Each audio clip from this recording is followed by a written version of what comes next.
Bonjour. En tant que l'auteur de vidéos que j'ai fait il y a de ça d'une vingtaine d'années sur le plan du salut que Dieu a pour l'homme. Maintenant, je voudrais aussi vous encourager à l'écouter jusqu'au bout. Si nous avons continué ce travail après 20 ans, c'est parce qu'il y a eu beaucoup de résultats. Beaucoup de personnes se sont converties, beaucoup de personnes ont compris le salut, ont compris le plan de Dieu. Beaucoup de personnes ont eu des réponses à leurs questions. Maintenant, il faut la peine de prendre du temps. Vous savez, on a du temps pour toutes choses. On a du temps pour le sport, on a du temps pour la télévision, du temps pour l'ordinateur. On perd beaucoup de temps, vous savez, dans une journée, et du temps qui est inutile. Maintenant, je vous garantis que si vous passez 2 heures, c'est vrai qu'elle est longue, plusieurs m'ont reproché qu'elle est longue, mais c'est difficile de faire une cassette sur les choses d'éternité, sur les choses spirituelles, pour expliquer clairement le plan de Dieu. Prenez ma parole, il est impossible de le faire en dedans de 2 minutes, en temps de 2 heures, c'est-à-dire d'une façon claire et nette. Maintenant, si nous avons continué ce ministère, c'est parce qu'à travers de ces 20 années, beaucoup de personnes ont reconnu d'avoir besoin de Dieu. Beaucoup de personnes se sont converties. Plusieurs personnes, leur vie a été transformée parce qu'ils ont pris la peine de l'écouter jusqu'au bout. Et moi, je suis évangéliste, pasteur, depuis déjà 38 ans, et c'est mon ministère d'annoncer l'Évangile. Dieu m'a donné ce don d'évangéliste. Et je voudrais que vous puissiez vraiment prendre le temps de regarder ce que j'ai préparé pour vous. Ça a pris beaucoup de sacrifices, beaucoup de travail. Mais le but, ce n'est pas pour glorifier les hommes, c'est pour glorifier premièrement notre Sauveur. Et aussi pour vous. Maintenant, écoutez-le s'il vous plaît, jusqu'au bout, et reconnaissez que vous avez besoin d'un Sauveur. Aujourd'hui, Dieu va vous parler à travers de cette cassette. Dieu va vous appeler. La Bible nous dit que Dieu se tient à la porte de notre cœur, il frappe. Il attend que vous ouvriez la porte. Aujourd'hui, ouvrez la porte à Jésus-Christ. Mais pour ouvrir la porte, il est important que vous puissiez comprendre le plan que Dieu a pour vous. Écoutez-le s'il vous plaît. Que le Seigneur puisse vous bénir.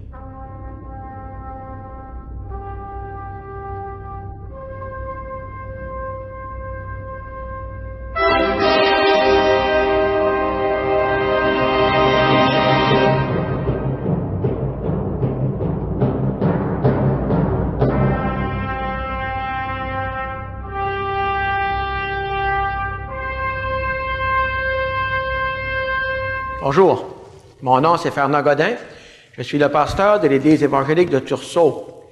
Quand on m'a demandé de faire cette cassette pour vous présenter le plan du salut, c'est-à-dire pour vous expliquer sur le tableau que vous voyez ici, le plan que Dieu a pour l'homme, c'est-à-dire ce qui s'appelle le plan du salut.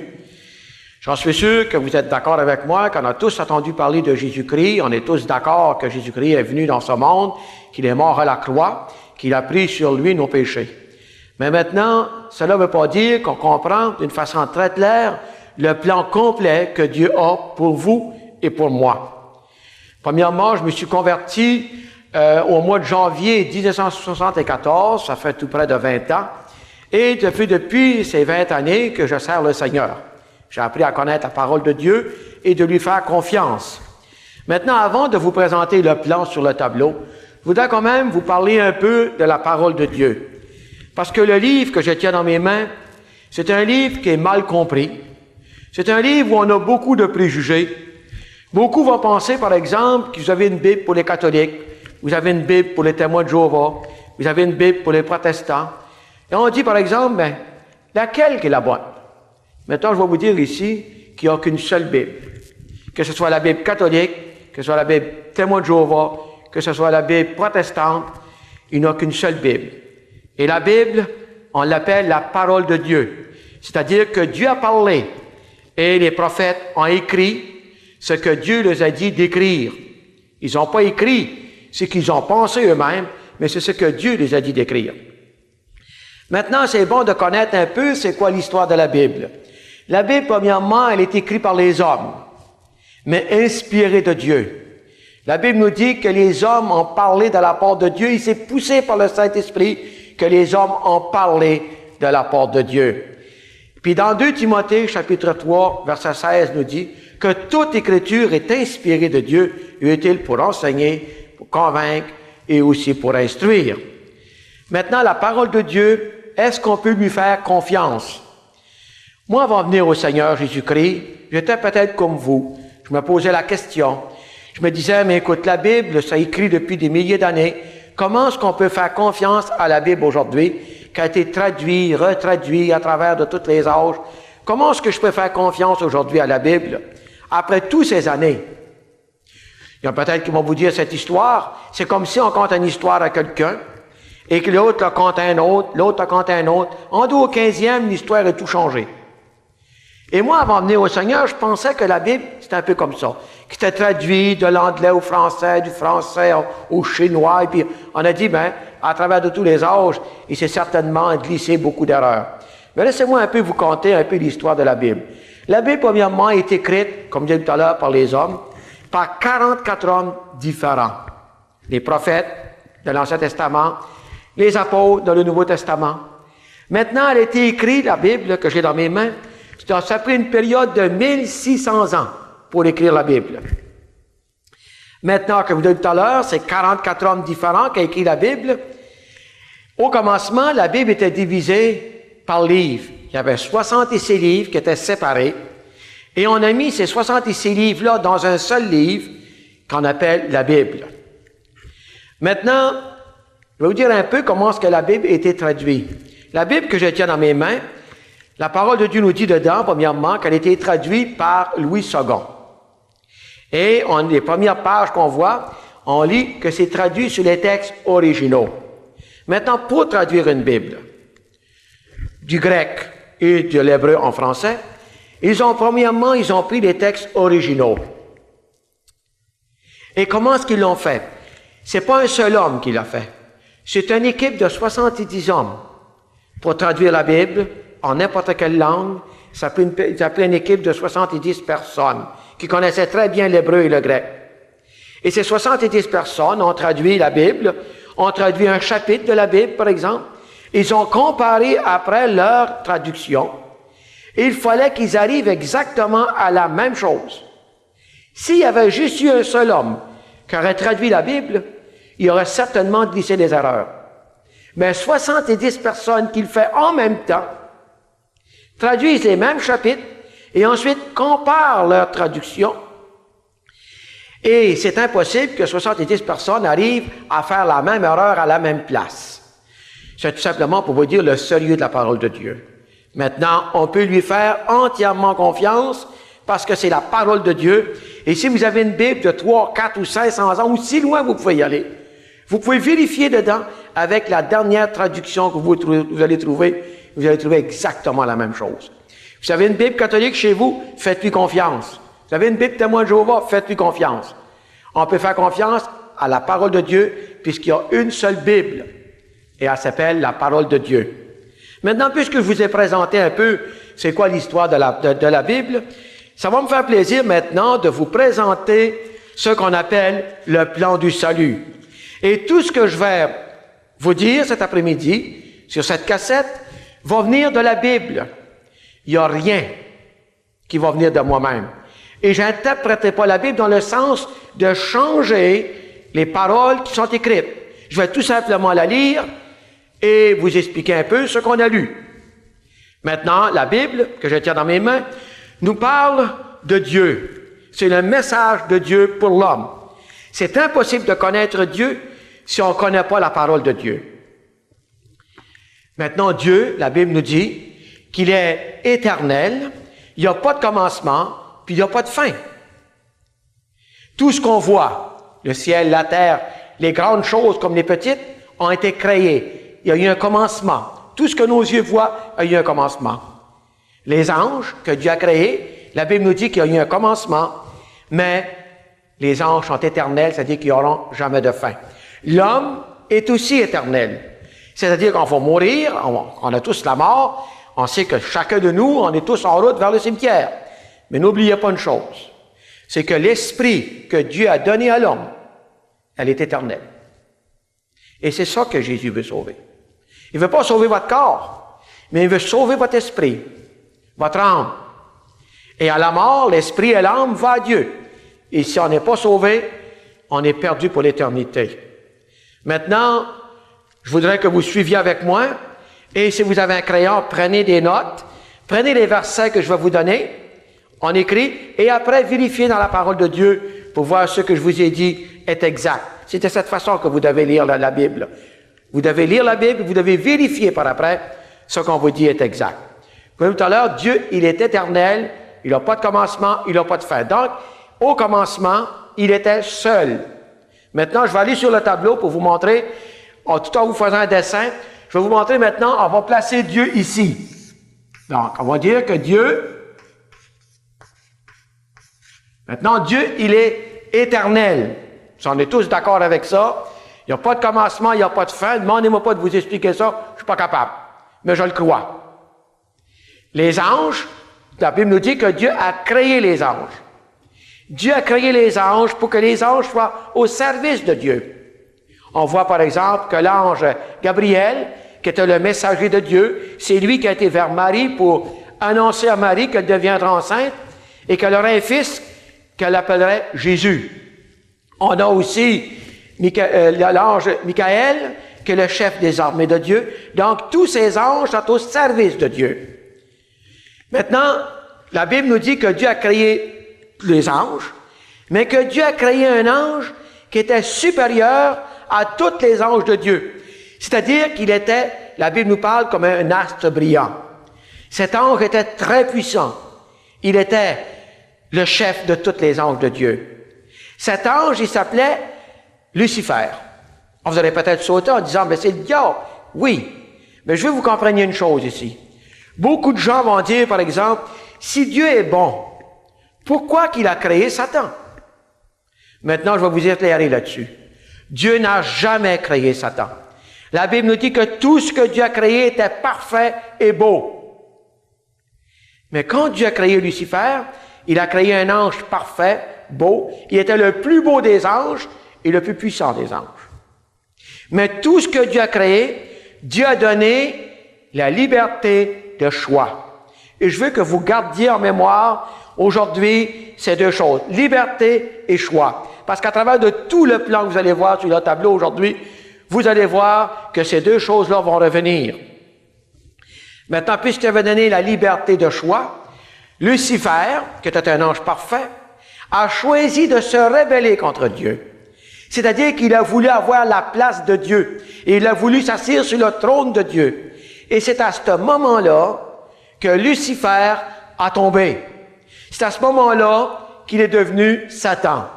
Une autre erreur qu'on fait souvent, c'est qu'on dit que le premier péché, c'est Adam et Ève. C'est le deuxième. Le premier péché a été commis au ciel. Et c'est Lucifer qui l'a fait. Il s'est rebellé contre Dieu. Maintenant, voici que l'ange parfait, l'astre brillant, l'ange tout qui était très puissant, dans sa liberté s'est rebellé. Maintenant, il est devenu Satan. On va aller sur le tableau maintenant et on va le mettre sur le tableau ici. On va le mettre ici. Donc, Satan. Vous savez qu'il faut en parler de Satan, puisque la Bible en parle. Et Jésus a parlé beaucoup plus de l'enfer que du ciel. Et Jésus ne voulait pas que personne aille en enfer. C'est pourquoi que la Bible nous parle beaucoup plus de l'enfer que du ciel. Maintenant, voici qu'on a d'un côté Dieu, de l'autre côté Satan. Maintenant, vous êtes d'accord avec moi que Dieu, c'est une puissance. On va aller au tableau, on va dire que Dieu, puisque Dieu c'est une puissance, on va dire que Dieu c'est la puissance du bien. On est d'accord avec ça. Donc, si Dieu est la puissance du bien, Satan, lui, il est la puissance du mal. Maintenant, que vous croyez en Dieu et que vous y croyez point, que vous croyez en Satan ou pas, je vais vous dire une chose que vous êtes obligé de croire. Vous êtes obligé de croire à deux puissances. Vous êtes obligé de croire à la puissance du bien. Vous êtes obligé de croire à la puissance du mal. Maintenant, si vous croyez à ces deux puissances, maintenant, il faut tout simplement mettre un nom là-dessus. La puissance du bien, mais c'est Dieu. La puissance du mal, c'est Satan. Et si vous ne croyez pas à cela, vous n'avez qu'à regarder autour de vous. Et vous allez vous apercevoir que le mal, il règne. Vous n'avez qu'à regarder nos enfants qui sont rebellés. On n'a qu'à regarder ce qui est arrivé en Angleterre avec 2 enfants de 10 ans qui n'ont pas eu peur de kidnapper un enfant et le tuer. On n'a qu'à regarder autour de nous avec nos vieillards. On a de la difficulté, dans ce monde, on a peur de sortir le soir. Donc, vous êtes d'accord avec moi que le mal, il règne. Il règne en puissance. Maintenant, voici que Dieu est Satan. Et je vous garantis d'une chose, ceux qui m'écoutez, que si vous écoutez ce plan cet après-midi que je fais pour vous, attentivement, avec des cœurs honnêtes, vous allez trouver Jésus-Christ comme votre sauveur personnel, ça je vous le garantis. Vous n'avez qu'à me suivre et vous n'avez qu'à écouter attentivement. Maintenant, ici, tout ça, ça s'est passé au ciel. Maintenant, on va aller où Dieu a créé l'homme. La Bible nous dit que Dieu a créé l'homme et la femme. Maintenant, on va mettre l'homme ici et la femme. Quand Dieu a créé l'homme et la femme, la Bible nous dit que Dieu a donné à l'homme et à la femme la vie éternelle. Donc, et l'homme et la femme appartenaient à Dieu. On va mettre Dieu ici ou encore. Donc, ils appartenaient à Dieu. Mais la parole de Dieu nous dit que Dieu a créé l'homme avec de la terre. Il a soufflé dans les narines de l'homme. Il est devenu un être vivant. Dieu a donné la vie éternelle à l'homme. Donc, on le voit ici. Il a donné la vie éternelle à l'homme.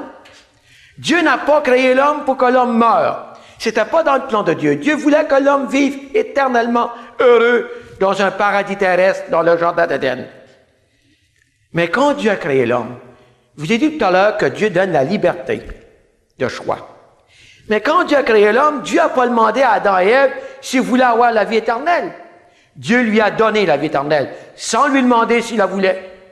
Dieu a dit à Adam et Ève, tu m'appartiens, je suis ton Dieu. Sans qu'il ait demandé à Adam et Ève, est-ce que tu veux que je sois ton Dieu? Dieu lui a donné la vie éternelle. Maintenant, Dieu, à cause de la liberté qu'il nous donne, à cause qu'il respecte la liberté de chacun d'entre nous, a dû placer Adam et Ève devant un choix. Autrement dit, il a dit, tu as la vie éternelle ici, mais tu ne l'as pas par choix. Maintenant, tu dois choisir entre la vie et la mort. Dans un côté, tu as la vie, mais c'est pas ça que tu as choisi. De l'autre côté, vous avez Dieu et Satan. Et dessus, vous avez l'homme. Donc, Satan a le droit de dire à Dieu, à qui appartient l'homme? Maintenant, pour savoir à qui appartiendra l'homme, à Dieu ou à Satan, l'homme a dû faire son choix. Et vous êtes après-midi obligé d'en faire un aussi. Je vous le garantis. Maintenant, voici que Dieu dit, OK, on va placer l'homme et la femme devant un choix. Si vous avez une Bible, je vous invite à tourner dans Genèse chapitre 2. Genèse chapitre 2 et le verset 15. Donc, je vous rappelle que c'est Dieu qui parle par sa parole. Donc, il a dû placer l'homme devant le choix. L'Éternel Dieu prit l'homme et le plaça dans le jardin d'Éden pour le cultiver et pour le garder. L'Éternel Dieu donna cet ordre à l'homme. Tu pourras manger de tous les arbres du jardin, mais tu ne mangeras pas de l'arbre de la connaissance du bien et du mal, car le jour où tu en mangeras, tu mourras certainement. Maintenant ici, voici que Dieu place l'homme devant le choix. Et la Bible nous dit qu'il y avait dans le jardin d'Éden tous les arbres, tous les fruits. Il avait tout pour l'homme. Mais vous savez, pour que l'homme puisse choisir, il fallait qu'il y ait quelque chose devant lui. Et Dieu a dit à l'homme, tu peux manger de tous les arbres du jardin, mais l'arbre qui est au milieu du jardin, touche-y pas. Touche-y pas. Car le jour où tu en prendras, tu mourras certainement. Et je vous rappelle ici que c'est Dieu qui l'a dit. Tu mourras. Maintenant, voici que l'homme, il est placé devant un choix entre l'obéissance ou la désobéissance. Mais il y a une conséquence de deux côtés. C'est-à-dire que si tu obéis et tu ne touches pas à l'arbre défendu, mais tu auras la vie éternelle, mais tu l'auras choisi à ce moment-là. Mais si tu désobéis, tu vas perdre la vie éternelle et tu vas mourir. Et ça sera ton choix. Voici maintenant que l'homme est placé devant ce choix entre la vie et la mort, entre Dieu ou Satan. Et Dieu se retire après avoir donné l'ordre à l'homme, après l'avoir bien averti, sérieusement, et des conséquences du choix. Donc, si tu en prends, si tu prends de l'arbre défendu, tu mourras certainement. Ben, vous savez que Satan était déjà là. Satan existait, puisque c'est lui qui s'est révélé. Et maintenant, Satan, lui, il veut avoir l'homme à lui. Et la seule façon d'avoir l'homme à lui, c'est de faire désobéir Adam et Ève. Parce que Dieu l'a dit, si tu désobéis, tu mourras. Si tu désobéis, tu vas perdre cette vie et tu vas aller dans une autre état qui est la mort. La parole de Dieu nous dit dans Genèse, chapitre 3, si vous avez toujours une Bible ou si vous n'avez pas, prenez des notes et prenez les références de ce que je vous donne comme verset et allez vérifier par après. Donc, Genèse chapitre 3 nous dit, le serpent était le plus rusé de tous les animaux des champs que l'Éternel Dieu avait fait. Il dit à la femme, Dieu a-t-il réellement dit, vous ne mangerez pas de tous les arbres du jardin? Ici, c'est intéressant de voir, premièrement, que la Bible nous dit que Satan, qui était un esprit, qui n'avait pas de corps, donc, pour pouvoir entrer, pour parler avec la femme ou avec l'homme, il a dû prendre un corps. Maintenant, il prend la peine de choisir un animal. Il ne peut pas choisir un homme. Il y avait Adam et Ève, ils appartenaient tous les deux à Dieu. Maintenant, il a pris la peine de choisir un animal. Et la Bible nous dit qu'il a choisi le serpent. Et la Bible nous dit il a choisi le serpent parce qu'il était le plus rusé de tous les animaux des champs que l'Éternel Dieu avait fait. Voici maintenant que l'esprit de Satan est entré dans ce serpent, et voici maintenant qu'il commence à parler avec la femme. Et qu'est-ce qu'il dit, le serpent? Il dit à la femme, Dieu a-t-il réellement dit, vous ne mangerez pas de tous les arbres du jardin? Maintenant, ici, je dois vous dire que Satan est le spécialiste du doute. Il a toujours essayé de mettre dans le cœur des croyants le doute. Quand il ne peut pas effacer complètement la foi, il va essayer de faire douter. Ici, premièrement, il dit à la femme, Dieu a-t-il réellement dit? Il ne dit pas Dieu a dit, il ne dit pas non plus Dieu n'a pas dit. Mais il dit Dieu a-t-il réellement dit? Je vais vous donner un petit tableau de c'est quoi du doute. Mon épouse, des fois on part, ma femme et moi, pour la fin de semaine, et puis vous savez qu'on vit dans un monde où il faut tout barrer tout partout. Avant de partir, elle me dit à moi, vérifie les fenêtres, vérifie les portes sont bien barrées. Donc, on vérifie tout ça, on barre la porte, puis on s'en va. Et souvent, ma femme me dit, chérie, as-tu barré la porte? Oui, oui. Et t'es sûr que tu l'as barré? Oui, oui. T'es certain, là? Là, je ne le sais plus. Je ne le sais plus pas tout.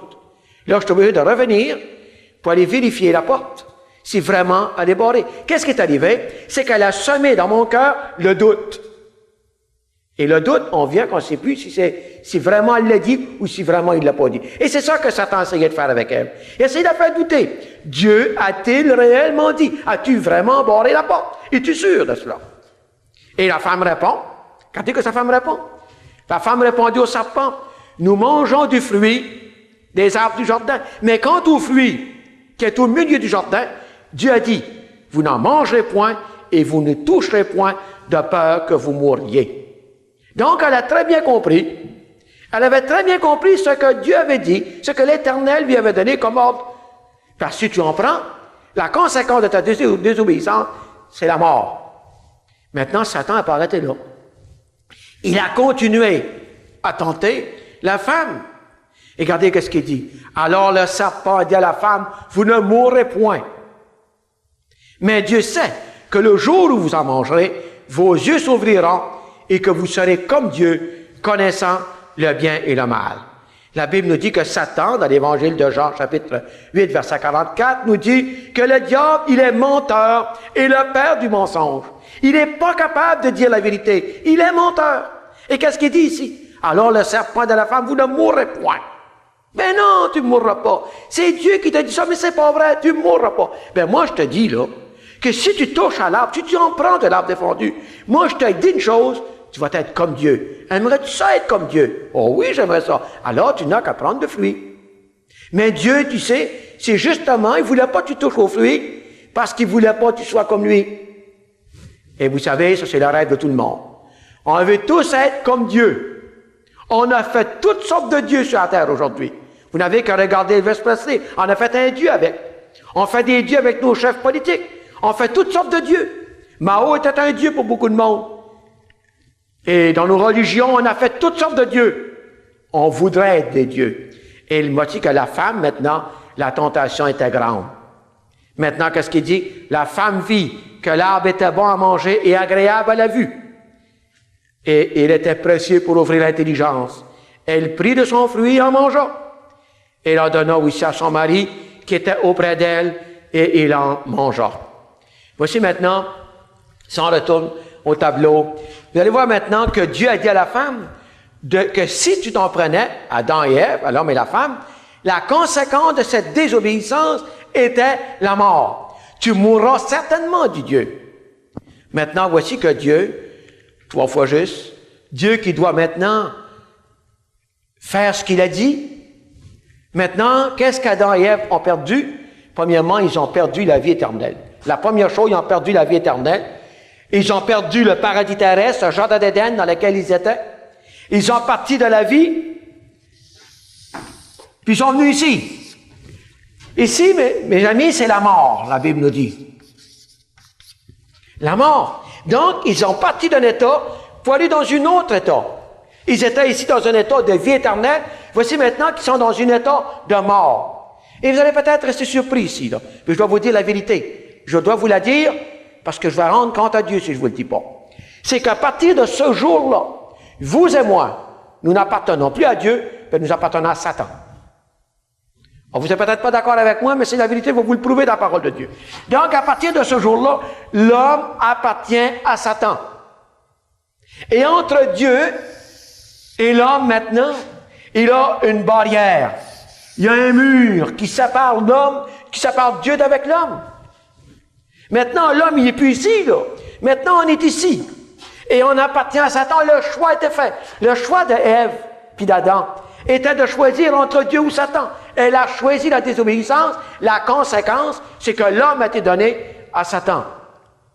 Et voici maintenant qu'il y a un mur ici, qui s'appelle le péché. Et le péché est une séparation entre Dieu et l'homme, un mur.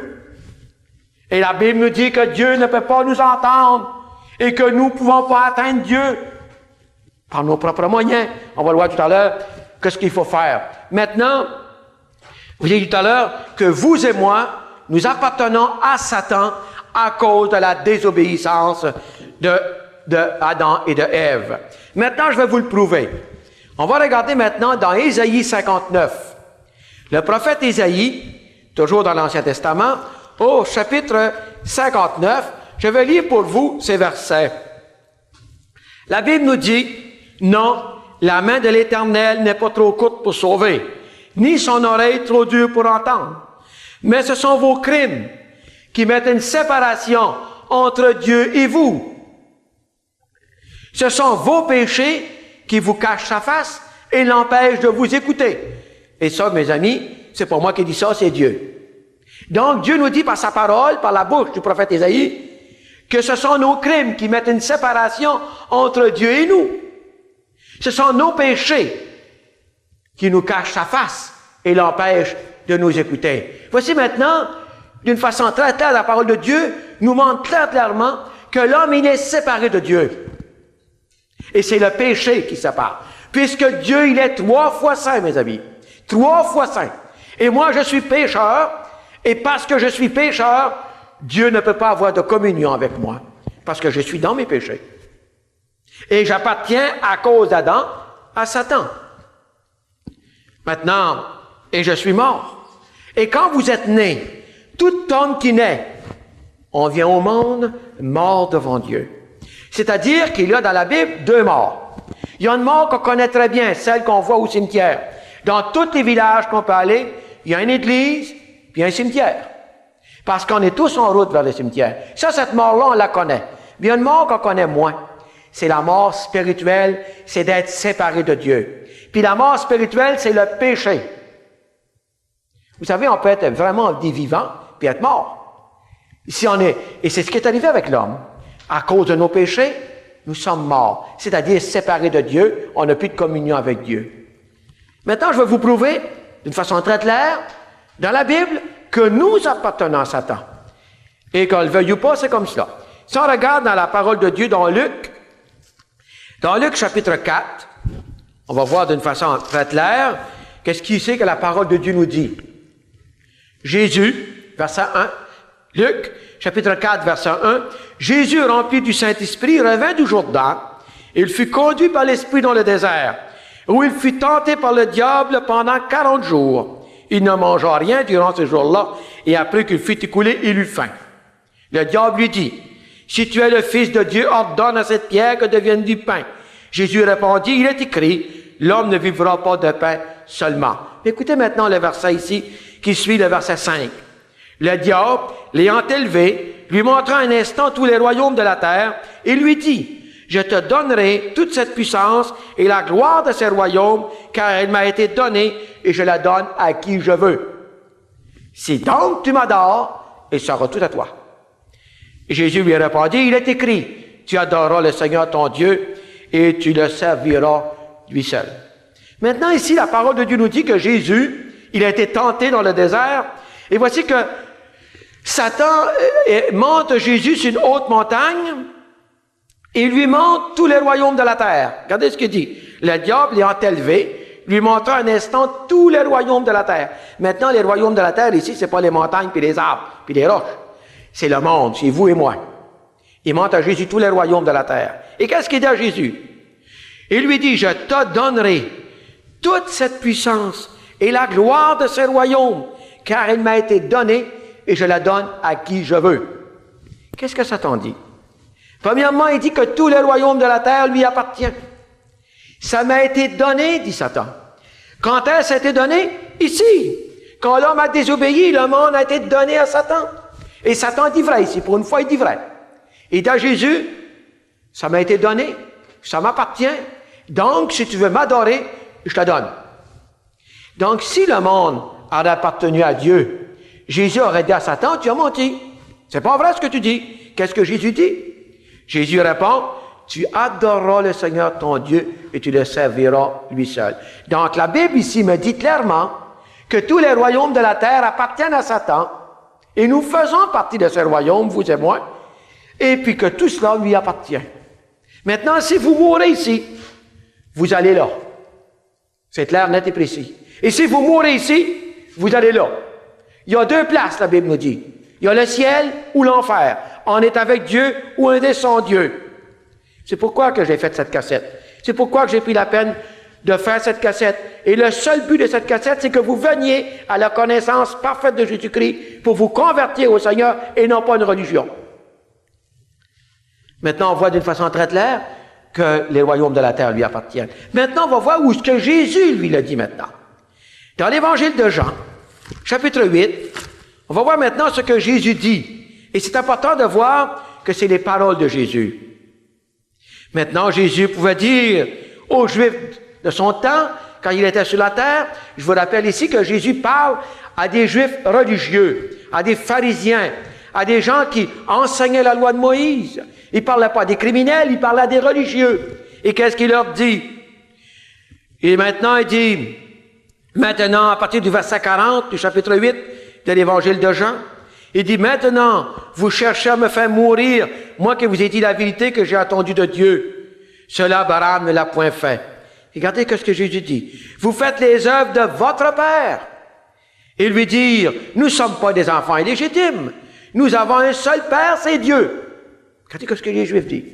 Les Juifs disent, nous avons un seul Père, c'est Dieu. Et c'est certainement la chose que tout le monde qui m'écoute, vous pensez que c'est exactement que Dieu est le Père de tout le monde.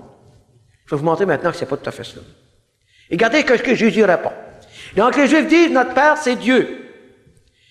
Regardez ce que Jésus répond maintenant. Jésus leur dit, si Dieu était votre Père, vous m'aimeriez. Car c'est de Dieu que je suis sorti et que je viens. Je ne suis pas venu de moi-même, mais c'est lui qui m'a envoyé. Donc Jésus dit, si Dieu était votre Père, vous m'aimeriez. Qu'est-ce que les Juifs ont fait de Jésus? On l'a crucifié. On n'a pas voulu de lui. On n'a pas voulu entendre son message. On l'a crucifié. Et si Jésus viendra aujourd'hui au Québec, en 1993, on le crucifiera aussi vite. Parce que Jésus a dit la vérité et on n'aime pas la vérité. C'est pourquoi que les gens n'aiment pas la parole de Dieu, qu'on n'aime pas lire la parole de Dieu? Parce que la parole de Dieu parle au cœur de l'homme. Et ça touche nos cœurs. Moi, en tout cas, je sais une chose. La première fois où j'ai ouvert une Bible, je me suis aperçu que je n'étais pas si beau que ça. Et j'ai vu exactement dans la parole de Dieu que j'étais un pécheur, que j'étais perdu. Ben, gloire soit au Dieu à Jésus-Christ, j'ai trouvé aussi dans la même Bible un sauveur. Et c'est ça qui est merveilleux, la parole de Dieu. C'est qu'on a un sauveur. Maintenant, voici que Jésus dit aux Juifs de son temps, si Dieu était votre Père, vous m'aimeriez. Maintenant, il dit, pourquoi ne comprenez-vous pas mon langage? Parce que vous ne pouvez écouter ma parole. Donc, Jésus est en train de dire aux Juifs, vous ne pouvez pas écouter, vous ne pouvez pas comprendre mon langage. Regardez le verset 44. Jésus dit ici, vous avez pour père le diable, et vous voulez accomplir les désirs de votre père. Il a été meurtrier dès le commencement. Il n'y a point de vérité en lui, parce que lorsqu'il profère le mensonge, il parle de son propre fond, car il est menteur et le père du mensonge. Regardez ce que Jésus dit. Vous avez pour père le diable. Il dit ça à des religieux. Vous avez pour père le diable. Est-ce que Jésus avait raison? Oui, parce que l'homme, il est ici. Et le père de tous les hommes, c'est Satan, qu'on le veuille ou pas. Jésus leur disait la vérité. Vous avez pour père le diable. C'est pour ça qu'on a crucifié Jésus. Parce que Jésus les a dit exactement ce qu'ils étaient. On n'aime pas entendre parler de ces choses. Mais laissez-moi vous dire une chose, j'ai une bonne nouvelle à vous apprendre cet après-midi. Si vous restez avec moi tout après-midi, vous allez voir qu'il y a une bonne nouvelle. Et c'est ça la bonne nouvelle qu'on doit prêcher. Maintenant, il nous dit, vous avez pour père le diable, puis la Bible nous dit qu'il est menteur, et lorsqu'il profère, lorsqu'il parle, il fait que mentir. Il n'y a aucune vérité en lui. Mais Jésus dit, et moi, parce que je vous dis la vérité, vous ne me croyez pas. Et regardez plus loin. Qui de vous me convaincra de péché? Si je dis la vérité, pourquoi ne me croyez-vous pas? Et en 1993, aujourd'hui, on ne croit pas plus à la vérité. Celui qui est de Dieu, dit Jésus, écoute les paroles de Dieu. Vous n'écoutez pas, parce que vous n'êtes pas de Dieu. C'est Jésus qui dit cela. Si on n'est pas de Dieu, on est de qui? Il n'y a que deux puissances, mes amis. Il n'y en a pas de troisième, il n'y en a que deux. On est dans l'un ou dans l'autre. Et Jésus dit, vous n'écoutez pas la parole de Dieu, parce que vous n'êtes pas de Dieu. Parce que vous êtes du diable, dit Jésus. Maintenant, je ne sais pas si vous êtes d'accord avec moi, mais voilà, c'est quoi la situation de l'homme. C'est exactement ce que nous sommes. Et si Jésus ne serait pas né dans ce monde, aucun homme n'aurait été sauvé. Aucun. Puis je dois vous rappeler ici là, que les œuvres, là, vos œuvres et les miennes, il n'y a aucune œuvre qui peut sauver l'homme. Éphésiens, chapitre 2, versets 8 et 9 nous dit, car c'est par la foi que vous êtes sauvés, par la grâce, par le moyen de la foi, et cela ne vient pas de vous, c'est le don de Dieu. Ce n'est point par les œuvres, afin que personne ne se glorifie. Dites-moi, si vous aviez pu être sauvés par vos propres œuvres, Jésus sera mort à la croix pour rien. Il aurait tout simplement été un bouffon à la croix. Mais pourquoi Jésus est venu mourir à la croix? Parce que c'était le seul moyen de salut pour vous et moi. N'essayez pas d'être sauvés par vos propres œuvres. Vous n'arriverez jamais. Et ça a pris Jésus-Christ pour nous sauver. Maintenant, voici quand Jésus, maintenant, il est né ici, Jésus, comme tous les autres, à la même place que nous. Il n'est pas né sur Mars. Il n'est pas né sur Vénus. Il est né sur la terre, Jésus. Mais il est le seul qui est né d'une façon spéciale. Jésus, il est né ici, mais la Bible nous dit qu'il est né à côté du péché. Il est le seul qui est né sans péché. Jésus est né d'une vierge, la Vierge Marie. Marie était vierge. Elle n'a pas connu d'homme, nous dit la Bible. Et Dieu a envoyé l'ange Gabriel pour lui dire qu'elle deviendra enceinte et qu'elle enfantera un fils et qu'elle devait l'appeler Jésus, ce fils. Emmanuel, Dieu parmi nous. Maintenant, voici que Jésus, il est né ici, mais il est né à côté du péché. Maintenant, il est le seul ici qui avait une parfaite communion avec Dieu. Jésus n'avait pas ce mur ici, là. Jésus ne l'avait pas, ce mur-là. Jésus, il n'avait pas de péché. C'est ça qui me sépare de Dieu. C'est le péché qui sépare l'homme de Dieu. Maintenant, Jésus, il est sans péché, lui. Donc, il pouvait venir pour me sauver. Et la Bible nous parle que Jésus, il est le deuxième Adam. Vous allez apprendre beaucoup de choses cet après-midi, j'en suis sûr. Premièrement, il y a deux vies, il y a deux morts, il y a deux Adams. La religion ne nous a certainement pas enseigné ces choses, mais écoutez bien, ça veut dire on va vous l'enseigner d'une façon très claire, et j'en suis sûr que vous allez comprendre. Maintenant, Jésus, puisqu'il est appelé le deuxième Adam, nous dit la parole de Dieu, il est venu pour nous sauver. Donc, il est venu réparer ce qu'Adam avait brisé. Donc, on doit regarder Jésus ici. Premièrement, Jésus, il est 100% homme. Il est 100% Dieu. Donc, il est homme, il est Dieu. Parce que je crois à la Trinité. Dieu le Père, Dieu le Fils et Dieu le Saint-Esprit. J'y crois. Parce que c'est la Bible qui l'enseigne. Je le crois parce que c'est la Bible qui le dit. Pas parce que la religion l'a dit, c'est parce que c'est Dieu qui l'a dit. Maintenant, voici que Jésus, il est aussi Dieu, mais il est aussi homme. Maintenant, ici, il faut regarder Jésus comme homme, et non pas comme Dieu. Parce que c'est l'homme qui nous a sauvés. Parce que Jésus, Dieu, il ne pouvait pas être tenté par Satan. Dieu ne pouvait pas mourir à la croix. C'est l'homme qui a fait cela. C'est Jésus-Christ, homme. Donc, il est né de la Vierge Marie, il est né comme homme. Maintenant, Jésus, lui aussi, doit être mis à l'épreuve. Il doit être aussi mis à l'épreuve. Vous savez que Satan, Lucifer, au commencement, je vous ai montré tout à l'heure qu'il était un ange parfait, mais il a été mis devant un choix, et il a désobéi, il s'est rebellé contre Dieu, et son choix, mais il s'est rebellé. On a vu qu'Adam et Ève, ici, ont été mis aussi devant un choix, et il a choisi, eux aussi, de se rebeller, de désobéir à Dieu. Maintenant, jusqu'à cette heure, il n'y a personne qui a résisté devant Satan. Mais Jésus, comme homme, lui aussi doit être mis devant un choix. Comme homme, je vais vous dire si c'est comme homme qui doit être mis devant le choix. Maintenant, on va regarder, puisqu'il est appelé le deuxième Adam, on va regarder dans Luc chapitre 4, là où on était tout à l'heure, et on va regarder maintenant Jésus, homme. Jésus, il est mort, il avait 33 ans, son ministère a duré 3 ans et demi, et au début de son ministère, la Bible nous dit que Jésus a été baptisé par Jean-Baptiste, et à son baptême, une voix se fit entendre du ciel qui disait « Celui-ci est mon Fils bien-aimé, en qui j'ai mis toute mon affection. Écoutez-le. » Donc, si Jésus a dit de l'écouter, c'était pas temps de l'écouter. Maintenant, voici que quand il a reçu le Saint-Esprit à son baptême, tout de suite, son ministère a commencé. Et Jésus, comme homme, qui est le deuxième Adam, devait être aussi mis à l'épreuve. Maintenant, voici que Jésus, ici, la Bible nous dit au chapitre 4 de Luc, verset 1, Jésus rempli du Saint-Esprit. Voyez-vous, il vient d'être baptisé, il a reçu le Saint-Esprit, revient du Jourdain, il fut conduit par l'Esprit dans le désert. On voit que c'est Dieu qui a conduit Jésus dans le désert pour que Jésus soit tenté. Parce que Jésus ne pouvait pas me sauver s'il n'était pas tenté. Jésus a pris ma place. Il a dû être tenté comme moi. Il a dû être tenté comme vous. Il a dû souffrir. Il doit avoir faim. Il a dû connaître tout ce qui était la conséquence du péché. Jésus était sans péché, mais la Bible nous dit qu'il est devenu péché pour vous et pour moi. C'est là la différence. Voici maintenant qu'il est conduit dans le désert. Et Jésus aussi avait un choix à faire.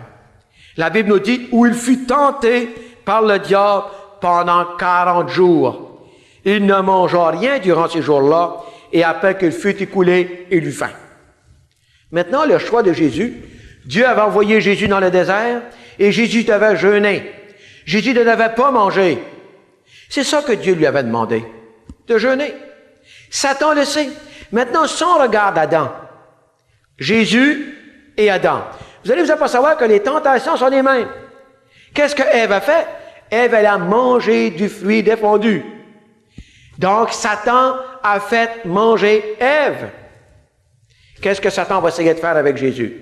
Maintenant, il y a 40 jours sans manger, et après que les 40 jours furent écoulés, il eut faim. Il a attendu que les 40 jours soient finis. Il est venu maintenant voir Jésus, qui était homme ici, et il est venu pour le tenter. Dites-moi, qu'est-ce qui nous tenterait après 40 jours sans avoir mangé? Moi, en tout cas, je vous garantis d'une chose, il ne faudrait pas que tu me présenterais une bonne pizza après 40 jours sans avoir mangé, parce que je prendrais tout un lunch. Et c'est normal, on a faim. Et Satan le sait. Il va venir vers Jésus maintenant, et il veut maintenant que Jésus désobéisse à son Père, à Dieu qui l'avait envoyé. Et Jésus est venu faire la volonté de son Père. Maintenant, Satan va s'arranger pour que Jésus essaye de faire désobéir Jésus comme homme ici. Qu'est-ce qu'il dit à Jésus? Quand vous dites tout à l'heure que Ève, il a semé le doute. savez, Dieu a-t-il réellement dit? Vous avez dit tout à l'heure. Maintenant, regardez ici la tentation. Exactement la même. Le diable lui dit, si tu es fils de Dieu, ordonne à cette pierre qu'elle devienne du pain. Qu'est-ce qu'il fait? Il sème le doute. Il est en train de dire à Jésus, il ne dit pas à Jésus, t'es Dieu, il ne dit pas, t'es pas Dieu, mais si tu es le fils de Dieu, si vraiment que tu es ce que tu dis, si vraiment tu es le fils de Dieu, ben moi, il faut que tu me le prouves. Ordonne à cette pierre qu'elle devienne du pain, puis mange. Dites-moi, est-ce que Jésus était capable d'ordonner aux pierres de devenir du pain? Certainement. Il était homme, mais il était aussi Dieu. Il aurait pu ordonner aux pierres de devenir du pain. Mais dites-moi, s'il l'aurait fait, vous et moi, on ne serait pas sauvés. Mais Jésus, il a été capable de faire la guerre à Satan. Et maintenant, il dit, si tu es vraiment le Fils de Dieu, ordonne à cette pierre qu'elle devienne du pain. N'oubliez pas que Jésus, il est comme Adam ici. Il est en train d'être éprouvé. Il est en train d'être mis à l'épreuve. Et Satan va tout faire pour le faire tomber. Qu'est-ce qu'il dit? Si tu es le Fils de Dieu, ordonne à cette pierre qu'elle devienne du pain. Jésus lui répondit, il est écrit, l'homme ne vivra pas de pain seulement. Et la différence ici, c'est que Jésus, lui, il va toujours se défendre par la parole. Ève a dit la même chose. Dieu a dit, tu peux manger de toutes les arbres du jardin, mais Dieu m'a dit de ne pas toucher à cet arbre-là. Car le jour où j'en prendrai, je mourrai. Jusqu'à là, ça va bien. Ève s'est servie de la parole de Dieu pour répondre, et Jésus fait de même. Il dit, il est écrit, l'homme ne vivra pas de pain seulement. Ensuite, la Bible nous dit, le diable, l'ayant élevé, le verset qu'on a vu tout à l'heure, le diable l'ayant élevé lui montra un instant tous les royaumes de la terre. Il lui dit, je te donnerai toute cette puissance et la gloire de ce royaume, car il m'a été donné et je la donne à qui je veux. Si donc tu m'adores, et sera tout à toi. Maintenant, regardez avec moi ici, pour 2 petits instants, la tentation ici. Jésus est venu pour avoir le monde à lui, parce qu'il a perdu le monde. Vous savez que Dieu, le monde appartenait à Dieu au commencement, mais il a perdu le monde. Maintenant, il vient pour avoir le monde à lui. Satan est en train de lui dire, écoute bien l'affaire, on va faire une affaire avec toi. Tu n'as pas besoin d'aller à la croix, tu n'as pas besoin de souffrir, tu as juste à peine à m'adorer, puis je te le donne, le monde. Je te le donne à toi. Donc, c'est toute une tentation. Il n'y avait pas besoin de souffrir, il n'y a pas besoin de mourir, il y avait tout simplement à l'adorer, nous dit la Bible. Puis il avait le monde à lui. Mais à ce moment-là, vous et moi, on n'aurait jamais connu le salut. Mais Jésus avait ses yeux sur la croix. C'est là que Jésus regardait. Il savait que le seul moyen de sauver l'homme était d'aller à la croix. Satan ne voulait pas qu'il y aille. Qu'est-ce que Jésus répond? Si donc tu m'adores, dit Satan, il sera tout à toi. Jésus lui répondit, il est écrit, une fois de plus, Jésus se sert de la parole de Dieu pour répondre, il est écrit, tu serviras le Seigneur ton Dieu, tu adoreras le Seigneur ton Dieu, et tu le serviras lui seul.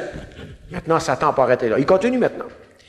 Le diable le conduisit encore à Jérusalem, le plaça sur le haut du temple, et lui dit, si tu es le Fils de Dieu, jette-toi d'ici en bas, car il est écrit, il donnera des ordres à ses anges à ton sujet, afin qu'ils te gardent, et ils te porteront sur les mains, de peur que ton pied ne heurte contre une pierre. Jésus lui répondit, il est écrit, tu ne tenteras point le Seigneur, ton Dieu. Une fois de plus, Satan amène Jésus sur le haut du temple, puis lui dit, si tu es vraiment le Fils de Dieu, jette-toi en bas. Jette-toi là, montre-moi là. Mais Satan, c'est la parole de Dieu ici. Car il est écrit, dit Satan, qu'il y a des anges qui veillent sur toi. Et il est écrit, comme il dit ici, car il est écrit, il donnera des ordres à ses anges à ton sujet, afin qu'ils te gardent. Ils te porteront sur les mains, de peur que ton pierre ne heurte contre une pierre. Et Jésus lui a répondu, tu ne tenteras point le Seigneur ton Dieu. Et regardez le verset 13. Après l'avoir tenté de toutes ses manières, le diable s'éloigna de lui jusqu'à un moment favorable. Voici maintenant que Jésus, il est le seul qui a résisté contre Satan, contre l'attaque, contre la tentation. Jésus ne pouvait pas me sauver avant d'avoir passé cette période très difficile, vous allez me dire, d'être tenté. Mais il n'a pas juste été tenté dans le désert, il a été tenté à travers de toute sa vie, sans jamais pécher, ni en pensée, ni en parole, ni en action. Ça, c'est mon sauveur, Jésus, ça. Maintenant, voici que là, maintenant, il peut maintenant nous sauver, Jésus. Il a passé l'épreuve. Voici que maintenant, Jésus a tout simplement fait ce qu'Adam aurait dû faire ici, mais qu'il n'a pas été capable de le faire. C'est-à-dire que Dieu a pourvu au salut. Il a donné une deuxième chance. Maintenant, voici que Jésus a résisté devant l'attaque de l'ennemi. Maintenant, j'ai une question à vous poser. Adam et Ève, ici, il y avait la vie éternelle. Bien, ils ne l'avaient pas choisi, cette vie. Donc, on peut dire que c'est non. Ils n'avaient pas choisi la vie éternelle. Ils appartenaient à Dieu, mais ils n'avaient pas choisi Dieu. Donc, c'est non, c'est aussi. Ils étaient dans le paradis terrestre, dans le jardin d'Éden, mais ils n'avaient pas choisi non plus le jardin d'Éden. Voici maintenant que Dieu a placé l'homme et la femme devant le choix. Et voici que dans leur liberté, Adam et Ève ont bien voulu d'eux-mêmes désobéir à Dieu, et ils ont perdu à ce moment-là la vie éternelle, et ils sont venus à la mort. Si vous me suivez ici maintenant, on peut dire que maintenant, Adam et Ève, il est ici. Il a choisi Satan, il a choisi la mort, donc on peut dire que c'est oui pour lui. Oui, Adam et Ève ont choisi la mort. Oui, Adam et Ève ont choisi Satan. Oui, Adam et Ève ont choisi de souffrir. Et tous les problèmes qu'on a jusqu'à aujourd'hui à cause d'eux. Maintenant, voici que c'est oui pour eux. Ici, c'est un non.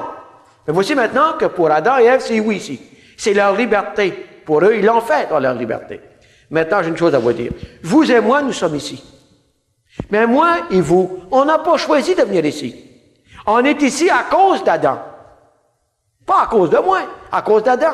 Je suis né et j'ai hérité d'à cause d'Adam d'une nature pécheur. Maintenant, je suis ici, mais c'est non pour moi. Non, je n'ai pas choisi Satan, moi, ni vous non plus. Vous n'avez pas choisi non plus la mort. Vous et moi, on n'a pas choisi la mort. On n'a pas choisi non plus de souffrir. Voilà maintenant que c'est oui pour Adam, mais c'est non pour vous et moi. C'est juste oui pour Adam ici, rien que pour Adam. Tout le reste, c'est tout non. On n'a rien choisi de ça, nous autres. Mais je vais vous dire une chose, mes chers amis. Cet après-midi, vous allez être placés dans le même choix qu'Adam avait. Le même. Et à partir de cet après-midi, vous qui m'écoutez, vous ne pourrez plus jamais blâmer Adam et Ève. Ça, je vous le garantis. Vous ne pourrez jamais le blâmer. Le choix est pour vous. Le choix est pour vous maintenant. Et c'est toujours, le choix est toujours l'obéissance ou la désobéissance. Regardez avec moi dans l'Évangile de Jean, chapitre 5 et verset 24. Jean 5, 24 maintenant. Et vous allez voir que maintenant, c'est vous et moi qui êtes placés devant le choix. Puisqu'on est né ici, on est mort devant Dieu, c'est-à-dire qu'on est mort d'une façon spirituelle, et entre Dieu et moi, il y a le péché. Je suis séparé de Dieu à cause de mon péché. Ça, il faut que ça soit enlevé, le péché. Et Jésus est venu pour l'enlever, le péché. Maintenant, on est ici. Maintenant, vous et moi, on est là, et Dieu maintenant va nous placer cet après-midi devant un choix. Le même qu'Adam et Ève avaient à choisir, et vous allez avoir les mêmes conséquences qu'Adam et Ève. Les mêmes, on ne peut pas passer à côté. Jean 5, 24. La Bible nous dit, en vérité, je vous le dis, celui qui écoute ma parole et qui croit en celui qui m'a envoyé a la vie éternelle, il ne vient point en jugement, mais il est passé de la mort à la vie. Maintenant, on va regarder ce verset. Je vais vous l'expliquer un peu ce qu'il en est. Premièrement, il dit, en vérité, je vous le dis. Savez-vous ce que ça veut dire, en vérité, en vérité? Un jour, Jésus a dit, je suis la vérité. Je suis le chemin, la vérité et la vie. Et Jésus a toujours dit qu'il était la vérité. Donc, en vérité, ça veut dire que la vérité vous dit la vérité. Donc, écoutez bien ce qu'il a à dire. Et à toutes les fois que c'est marqué en vérité dans la Bible, faites attention à ce qui suit, c'est très important. Donc, il dit en vérité, je vous le dis. Celui qui écoute ma parole. Maintenant, c'est quoi le choix pour vous et moi aujourd'hui? Dieu vous place devant le choix. On a vu tout à l'heure que le choix d'Adam était le fruit. Et il était placé devant le choix entre prendre le fruit ou ne pas le prendre. Jésus, ici, comme homme, qui devait prendre la place de l'homme, a dû lui aussi être mis devant un choix. Son choix, c'était de ne pas manger ou de manger. Et on sait très bien qu'Adam, ici, a désobéi, mais que Jésus, ici, a fait le bon choix. Maintenant, vous et moi, on doit être aussi mis devant un choix. Maintenant, Dieu veut nous donner la vie éternelle. Il veut nous redonner ce qu'Adam a perdu, mais on doit passer à la même épreuve qu'Adam.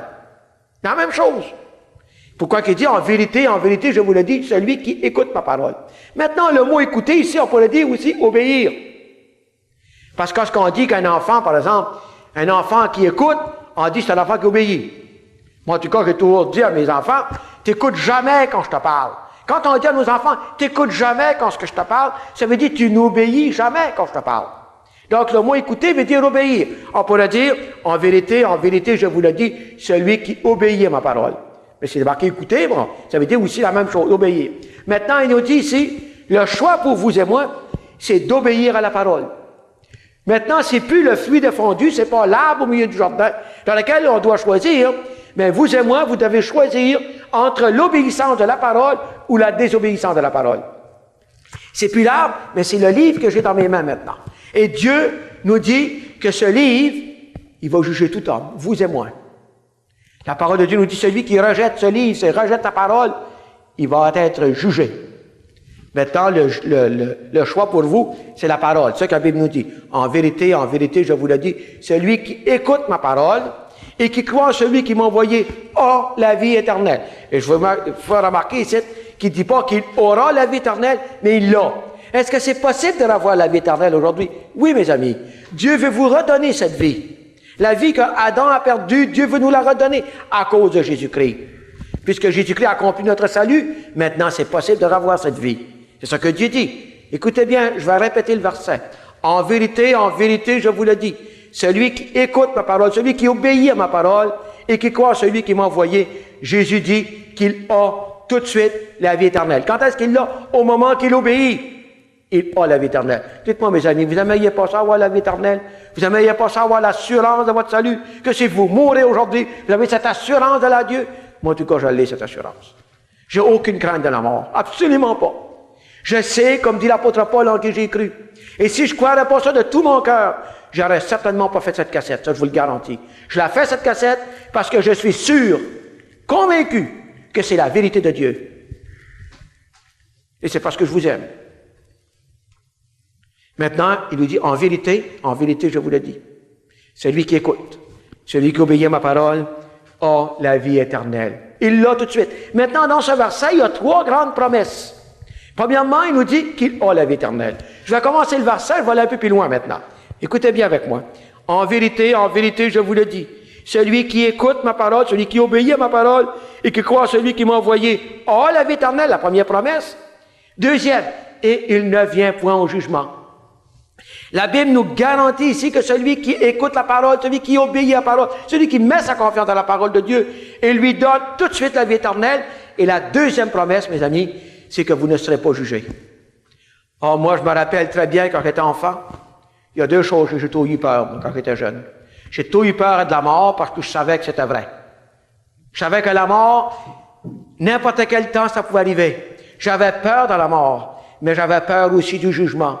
Parce que je savais qu'il y avait un jugement. J'étais élevé dans la grande religion que vous connaissez bien. J'ai 53 ans. Et quand j'étais petit gars, on prêchait sur l'enfer. Aujourd'hui, on n'en parle plus, mais on en parlait dans le temps. Puis on parlait contre le péché dans le temps. Et j'avais peur de la mort. J'avais peur du jugement.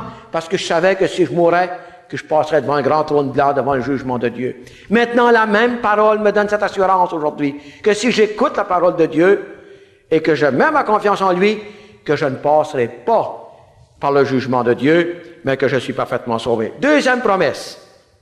Troisième, c'est-à-dire, on va commencer le verset. Maintenant, vous savez que l'homme est ici, vous et moi, on est ici, là. C'est important de comprendre cela, là. Maintenant, il dit, en vérité, je vous le dis. Celui qui écoute ma parole et qui croit en celui qui m'a envoyé a la vie éternelle. Il ne vient point au jugement, mais il est passé de la mort à la vie.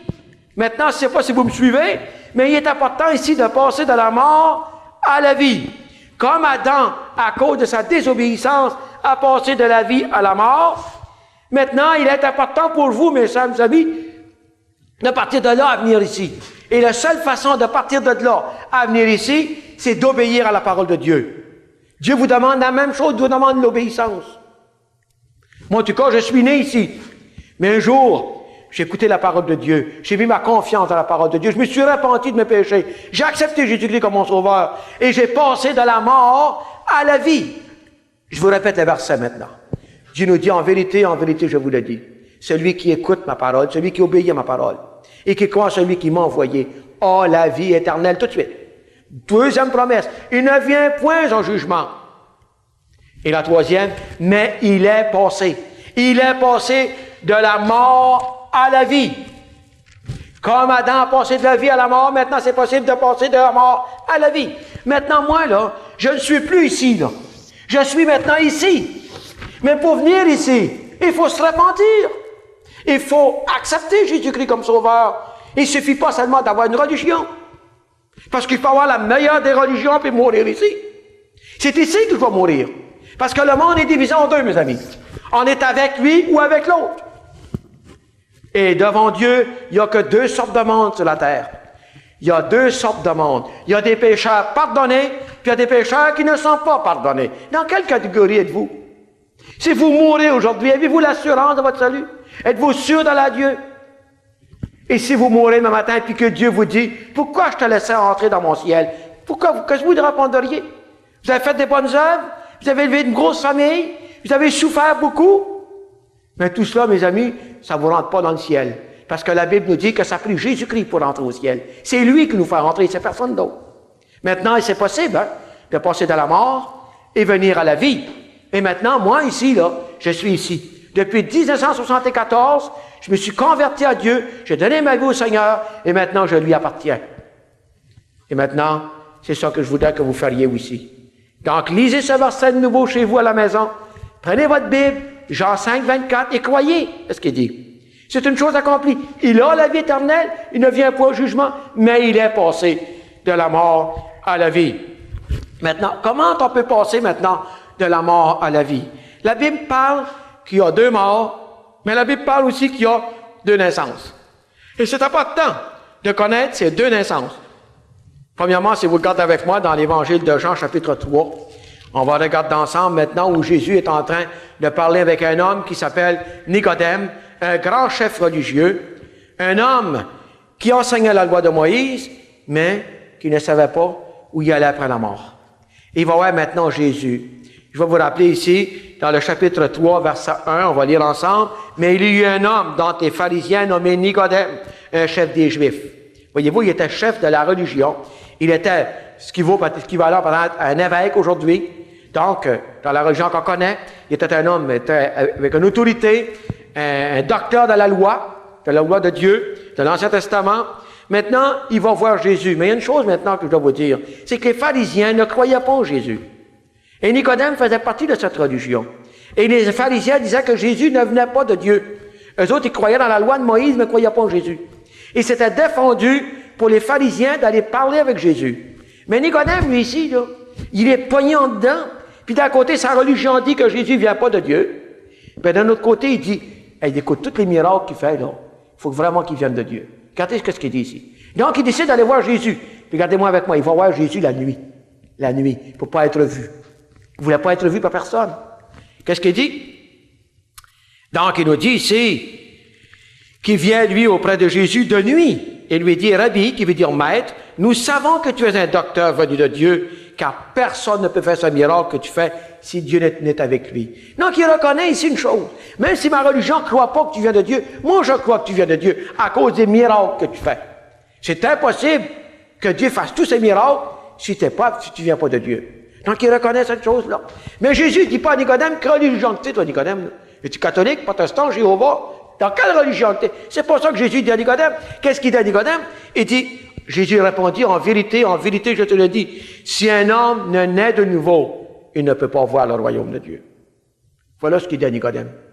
Nicodème, si tu n'es pas né de nouveau, tu ne rentreras pas dans mon royaume. Vous savez qu'il y a deux royaumes. Il y a le royaume de Satan, puis il y a le royaume de Dieu. On est dans l'un ou dans l'autre. Mais nous sommes nés dans ce royaume.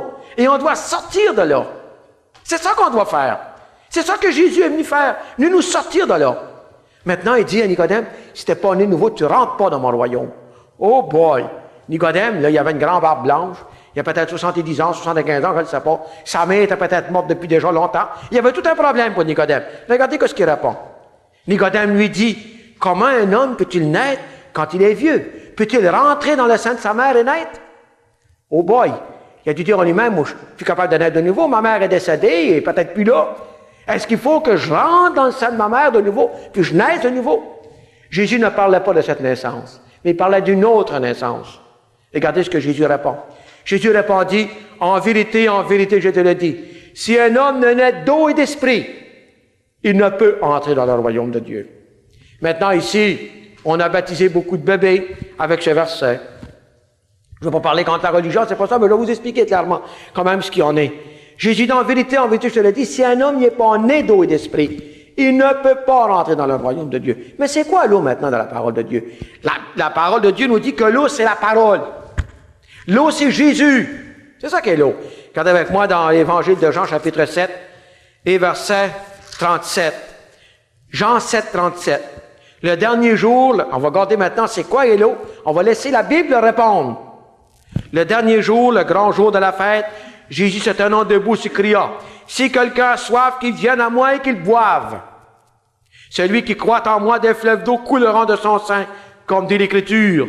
Et il dit cela de l'Esprit qui devrait recevoir ceux qui croiraient en lui, car l'Esprit n'était pas encore, parce que Jésus n'était pas encore glorifié. » Donc maintenant, Jésus, il crie à la foule qui est là, il dit maintenant tout le monde, si quelqu'un a soif, qu'il vienne à moi et qu'il boive. Jésus parlait certainement pas de l'eau d'Achamblure, mais Jésus parlait d'un autre eau. Jésus est en train de dire, si quelqu'un a soif de la vérité, quelqu'un qui a soif de Dieu, qui vienne à moi. C'est moi qui ai la source de cette vie. Et Jésus est la source de la vie. Jésus a dit, je suis le chemin, je suis la vérité, je suis la vie. Nul ne vient au Père que par moi. Jean 14, 6. Personne ne vient au Père que par moi. Donc il a dit, je suis le chemin, la vérité et la vie. Maintenant, si est la vie, Jésus, c'est lui qui est la source de la vie éternelle. Et c'est à lui qu'il faut aller pour avoir cette vie, et à nulle part ailleurs. Donc Jésus dit, si quelqu'un a soif, qu'il vienne à moi et qu'il boive. Maintenant, dans l'Évangile de Jean, chapitre 4, je vais quand même prendre un petit peu de temps pour vous l'expliquer, à cause que c'est très mal compris, ce verset.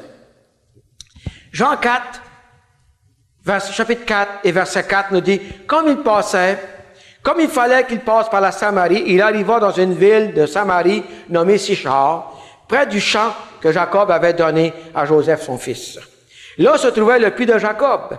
Jésus, fatigué du voyage, était assis au bord du puits.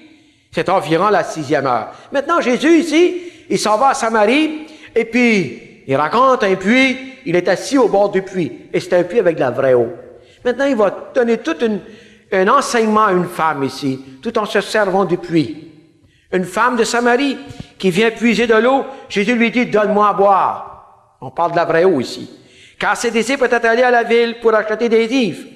La femme samaritaine lui dit, comment toi qui es juif me demandes-tu à moi à boire, qui suis une femme samaritaine? Les Juifs, en effet, n'avaient pas de relation avec les Samaritains. Jésus lui répondit, si tu connaissais le don de Dieu, et qui est celui qui te dit, donne-moi à boire, tu lui aurais toi-même demandé à boire, et il t'aurait donné de l'eau vive. Maintenant, il a dit, si tu connaissais celui qui te parle, si tu connaissais le don de Dieu, tu aurais toi-même demandé à boire, puis moi, je t'aurais donné de l'eau vive. C'est pas la même eau que l'eau d'Achamblure. C'est pas la même eau que l'eau du puits. Mais il dit, je vais donner de la vraie maintenant. Maintenant, qu'est-ce que la femme dit? Seigneur, lui dit la femme, tu n'as rien pour puiser. Elle était comme Nicodème, elle n'a rien compris. Et le puits est profond. D'où aurais-tu donc cette eau? Es-tu plus grand que notre frère Jacob, qui nous a donné ce puits, et qui a bu lui-même ainsi que ses fils et ses troupeaux? Jésus lui répondit, quiconque boit de cette eau aura encore soif, mais celui qui boira de l'eau que je lui donnerai n'aura jamais soif, et l'eau que je lui donnerai deviendra en lui une source d'eau vive qui jaillira jusqu'à dans la vie éternelle. Maintenant, Jésus est en train de dire, celui qui boit de cette eau aura encore soif, mais celui qui boira de l'eau que je lui donnerai n'aura plus jamais soif. Et moi, laissez-moi vous dire, mes chers amis, que j'ai été à la source qui est Jésus. Et j'ai bu de cette eau. Et maintenant, je n'ai plus soif. On peut sortir toutes les religions qui peuvent imaginer sur la terre aujourd'hui. Il n'y en a aucune qui m'attire. J'ai trouvé la vérité. J'ai été à Jésus, j'ai bu à la source qui est à Jésus. Et maintenant, je n'ai plus soif. J'ai plus soif de vérité, je l'ai trouvé la vérité. Pas plus soif que les autres. Pas tout seul comme ça, il y a des milliers comme moi. Mais j'étais à la source. Moi aussi, j'ai grandi dans une religion. Comme vous et moi, on a tous grandi là-dedans. Mais ça ne nous sauve pas. Il faut qu'un jour que vous alliez à la source qui est Jésus. Regardez maintenant dans l'Évangile de Jean, chapitre 3. On va regarder nouveau le verset. Jésus lui répondit, chapitre 3, verset 5, en vérité, je te le dis, si un homme ne naît d'eau et d'esprit, il ne peut rentrer dans le royaume de Dieu. Et Jésus continue en disant, ce qui est né de la chair est chair, et ce qui est né de l'esprit est esprit. Maintenant, il y a deux naissances ici. Jésus est en train de dire, ce qui est né de la chair, c'est chair. Et ce qui est né de l'esprit, c'est esprit. Maintenant, je voudrais que vous me suiviez sur le tableau ici. On va se tasser un peu de côté. Et puis, je vais vous faire un petit dessin pour vous faire comprendre un peu. Donc, la meilleure façon de comprendre, c'est en parlant de moi-même. Parce que moi, je suis né de nouveau, et je sais quand comment ça s'est fait, et en quelle année que ça s'est fait. Donc, je suis né, moi ici, de la chair. Donc, Jésus est en train de dire ce qui est né de la chair est chair, ce qui est né de l'esprit est esprit. Moi, je suis né de la chair, bébé, tout petit bébé, en 1940. Le 29 avril 1940, le 29 du 4e mois 1940, je suis né. Je suis né de la chair. Maintenant, Dieu connaissait déjà la fin, même avant que je sois né. Un exemple que je suis né, puis je vais mourir, un exemple, à 89 ans. Ça, c'est un exemple que je vous donne. Je ne sais pas, c'est à 89 ans, moi, là. Mais Dieu le sait, lui. Je vais vous donner un exemple, à 89 ans, je vais mourir. Je peux vivre complètement ma vie sur la terre, juste avec la naissance de la chair. Jamais la naissance de l'esprit, juste avec celle-là. Mais cette naissance de la chair, là, elle vient de Satan, cette naissance-là. Elle vient d'ici, sur le tableau, là. Elle vient d'ici, cette naissance de la chair. Nous sommes tous nés de la chair, ici. Mais Jésus est en train de dire que si tu n'es pas né de l'esprit, tu ne rentreras pas. Puis Jésus dit, ce qui est né de la chair est chair, ce qui est né de l'esprit est esprit. Maintenant, on retourne au tableau. Ici, en 1974, donc, en janvier 1974, j'ai rencontré le Seigneur comme mon sauveur personnel. J'ai rencontré un chrétien qui m'a rendu témoignage, qui m'a parlé de Jésus comme je vous en parle. Et puis, j'ai ouvert la parole de Dieu et j'ai commencé à chercher Dieu. Et un bon dimanche soir, dans une assemblée, dans une maison privée, ou avait une petite assemblée, en pleurant, j'ai compris ce soir-là que Jésus était mort à la croix pour moi, pas pour tout le monde, mais était mort pour moi à la croix. Et j'ai compris que Jésus, même s'il n'y a rien qu'un seul homme pécheur sur la terre qui s'appelle Fernand Godin, que Jésus serait né comme un homme, qu'il aurait vécu parmi les hommes, qu'il serait mort à la croix et qu'il aurait ressuscité le troisième jour pour sauver un seul homme, Fernand. Et le salut, c'est pas que Jésus est mort pour tout le monde. C'est pas ça le salut. C'est que Jésus est mort pour vous. Uniquement pour vous. Laissez faire les autres, c'est vous. C'est une chose personnelle entre moi et Dieu. Arrêtez de penser que Jésus est mort pour tout le monde, puis parce que Jésus est mort pour tout le monde, que tout le monde est sauvé. Ce n'est pas vrai. Ça, c'est un mensonge de Satan, qui essaie de vous faire croire que Jésus est mort pour tout le monde, tu fais partie de cette catégorie. Ce n'est pas vrai. Le salut est une chose personnelle. Maintenant, voici qu'en 1974, j'ai rencontré Jésus-Christ comme mon sauveur personnel. Et j'ai donné ma vie, ce jour-là, à Jésus-Christ. J'ai ouvert mon cœur et j'ai invité Jésus-Christ à prendre place dans mon cœur. Et je sais que Jésus vit en moi maintenant, depuis 20 ans, tout près de 20 ans. Parce que je le sais. Ma vie a été transformée. Menteur que j'étais, courroyeux que j'étais, tout ce que je pouvais être, Jésus m'a transformé. Il n'y a aucune religion qui peut transformer un homme. Aucune religion. Il n'y a que Dieu qui peut transformer un homme. Parce que Dieu change le cœur de l'homme. La Bible nous dit dans Jérémie que le cœur de l'homme est tortueux. Il n'y a personne qui le connaît. Mais Dieu change les cœurs. Et Dieu a changé mon cœur ce jour-là. En 1974, voici maintenant qu'en 1974, je suis né de l'Esprit. Je suis né de l'Esprit. Maintenant, voici que j'ai les deux naissances. Dieu dit, ce qui est né de la chair est chair, ce qui est né de l'Esprit est esprit. Maintenant, voici que je suis né de l'Esprit. Et à partir de ce jour-là, ma vie a été transformée. Mais que je meure. Parce que je vais mourir comme vous. Mais voici maintenant que j'ai ces deux naissances. Avez-vous les deux naissances? Avez-vous né de nouveau? Et si vous pensez que vous êtes né de nouveau parce que vous avez été baptisé bébé, je dois vous dire que vous êtes dans l'erreur. Ce n'est pas cela, d'être né de nouveau. D'être né de nouveau, c'est d'être capable de se repentir. C'est d'être capable de reconnaître que vous êtes pécheur, que vous êtes perdu, et qu'il n'y a aucune religion peut vous sauver. Ni vos œuvres, ni votre religion, ni personne. Et de reconnaître que Jésus est mort à la croix pour vous, qu'il a souffert pour vous, qu'il a pris vos péchés à la croix. Et vous devez aller au pied de la croix et d'accepter Jésus-Christ comme votre sauveur personnel. C'est ça un chrétien. En dehors de ça, c'est des religieux. Un chrétien, c'est quelqu'un qui s'est repenti. En prêche dans nos églises partout aujourd'hui, la foi sans repentance. Non pas qu'on doit être repenti. Vous êtes pécheurs, vous et moi. qu'on a besoin de se repentir. Voici maintenant que j'ai eu ces deux naissances. La naissance de la chair, la naissance de l'esprit. Maintenant, Dieu dit ici, dans l'Évangile de Jean, chapitre 3, il dit ici, en vérité, je te le dis, si un homme ne naît d'eau et d'esprit, il ne peut rentrer dans le royaume de Dieu. Ce qui est né de la chair est chair, ce qui est né de l'esprit est esprit. Et regardez ce que Jésus dit à Nicodème, qui avait sûrement des grands yeux, tout étonné, parce que c'est la première fois qu'il entendait ça. Jésus dit à Nicodème, ne t'étonne pas que je t'ai dit, il faut que tu naisses de nouveau. Je vais vous conter une petite histoire ici. Très simple. Pour vous faire comprendre c'est quoi la nouvelle naissance. Il y a deux royaumes. Il y a le royaume de Satan, on l'a vu tout à l'heure. Il y a le royaume de Dieu. Jésus vient de le dire. Si tu n'es pas né de nouveau, tu ne rentres pas dans mon royaume. Laissez-moi vous conter une petite histoire. Vous croyez sûrement qu'il y a une reine en Angleterre comme moi j'y crois. Vous êtes d'accord avec moi qu'il y a une reine en Angleterre? Mais le fait que vous croyez qu'il y a une reine en Angleterre, là, vous croyez ça sans douter. J'en suis sûr. Est-ce que ça fait de vous un prince ou une princesse parce que vous croyez ça? Qu'est-ce que ça vous donne de croire qu'il y a une reine en Angleterre? Ça vous donne rien, qu'un peu de connaissance et tout. Mais ça vous donne rien. Mais croire qu'il y a un Dieu dans le ciel, là, c'est la même chose, ça vous donne rien non plus. Ça prend plus que ça. Il y en a qui disent, moi je crois qu'il y a un être à quelque part, là. Ça doit être correct. Ça, tout le monde, la Bible nous dit que Satan croit qu'il y a un Dieu, puis il tremble. Le fait de savoir qu'il y a un Dieu ne vous sauve pas. C'est ce que vous allez faire avec. Ça, c'est ça qui va faire la différence.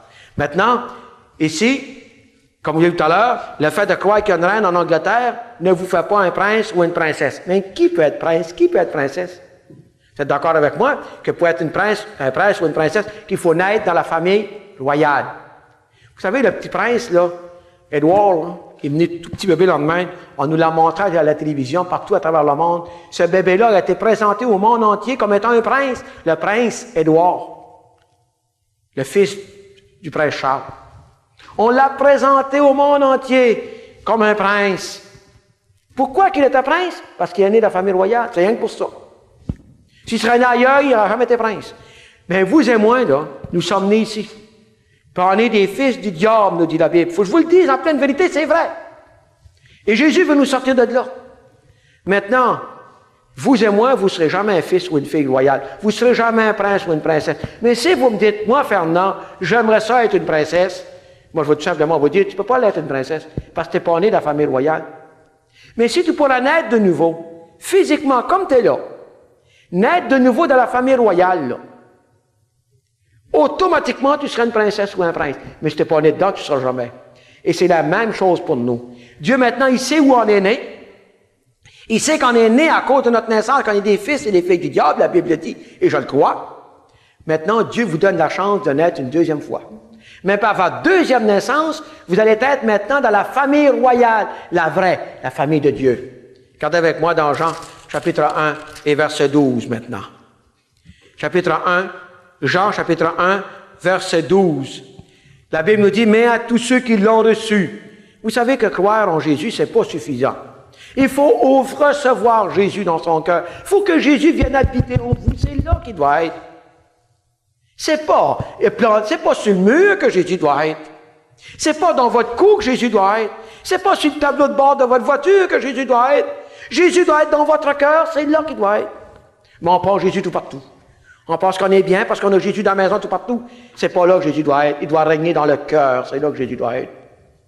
Et la parole de Dieu nous dit ici qu'on doit naître de nouveau. Maintenant, il est impossible d'être une princesse ou un prince sans être né dedans. C'est impossible d'être un enfant de Dieu sans être né dans la famille de Dieu.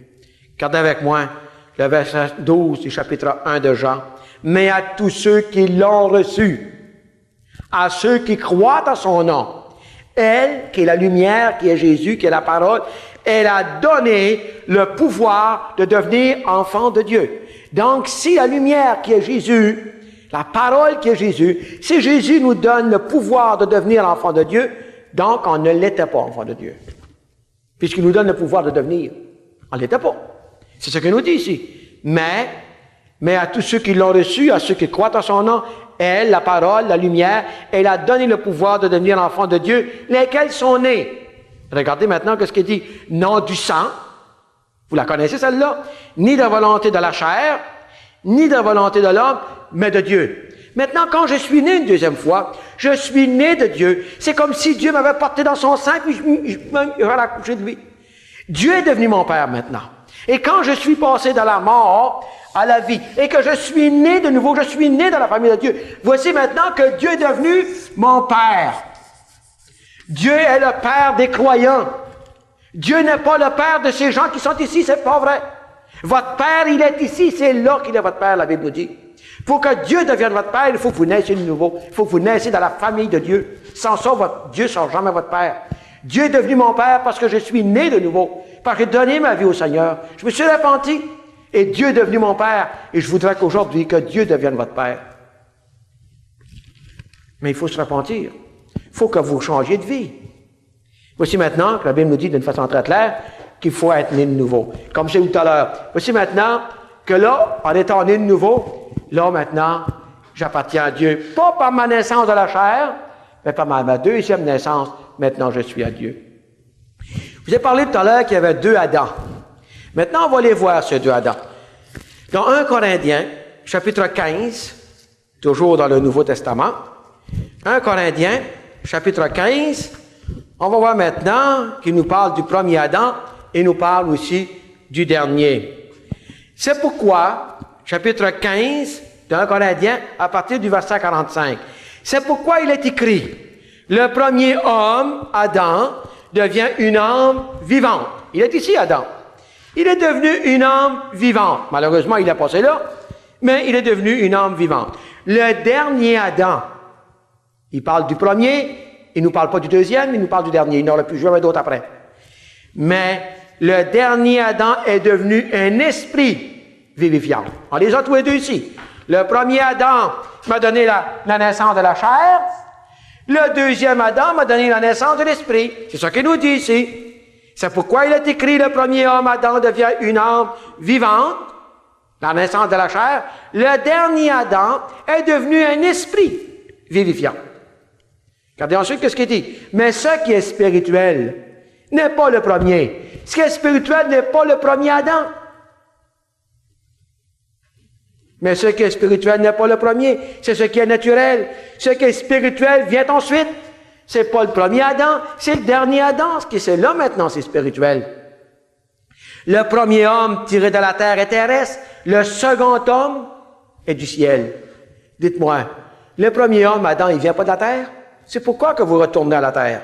C'est pourquoi que je vais retourner à la terre. Parce que je viens de la terre. Adam, le premier homme, vient de la terre. Le deuxième homme, le deuxième Adam, la Bible nous dit qu'il vient du ciel. Jésus est venu d'où? Du ciel. Maintenant, par ma deuxième naissance, je suis un être maintenant céleste. C'est vrai que je suis terrestre, mais je suis aussi céleste. Le premier homme tiré de la terre est terrestre, le second homme est du ciel. Tel est le terrestre, tels sont aussi les terrestres. Tel est le céleste, tels sont aussi les célestes. Et de même que nous avons porté l'image du terrestre, nous porterons aussi l'image du céleste. De même que nous avons porté l'image du terrestre, nous porterons aussi l'image du céleste. Puisqu'on est deux maintenant. Le Fernand, vous voyez là, il y en a deux maintenant. Il n'y en a pas rien qu'un, il y en a deux. Il y a celui qui est né de la chair et celui qui est né de l'esprit. Vous voyez peut-être pas l'esprit en moi, mais elle est là. La Bible nous dit que l'esprit, c'est comme le vent. Hein? On voit par exemple une tempête, on voit les arbres tomber, le vent qui arrache la couverture, vous n'avez pas vu le vent, mais vous avez vu l'effet du vent par exemple. Vous avez vu ce que le vent fait. Mais l'esprit qui est en moi, l'esprit qui est en nous, fait la même chose. Puisqu'on ne voit pas l'esprit, mais on voit l'effet d'esprit. Quel effet? Moi, j'ai eu la joie de prêcher dans les prisons. J'ai prêché à des criminels et j'ai vu des vies transformées. Complètement transformées. J'ai vu des prisonniers avec des Bibles toutes usées, tellement qu'ils l'ont lu. Des gens qui croient en Jésus. Et dites-moi, qu'est-ce qui est arrivé dans leur vie, ces gens-là? Ils ont rencontré Jésus-Christ. Jésus-Christ a entré en eux. Et voici maintenant, comme le vent, nous voyons l'effet. Et ces gens-là, ils sont devenus des agneaux. Les criminels qu'ils étaient. Qu'est-ce qui est arrivé? C'est que Jésus est entré en eux. Est-ce que Jésus est en vous? Pas sur le mur, en vous.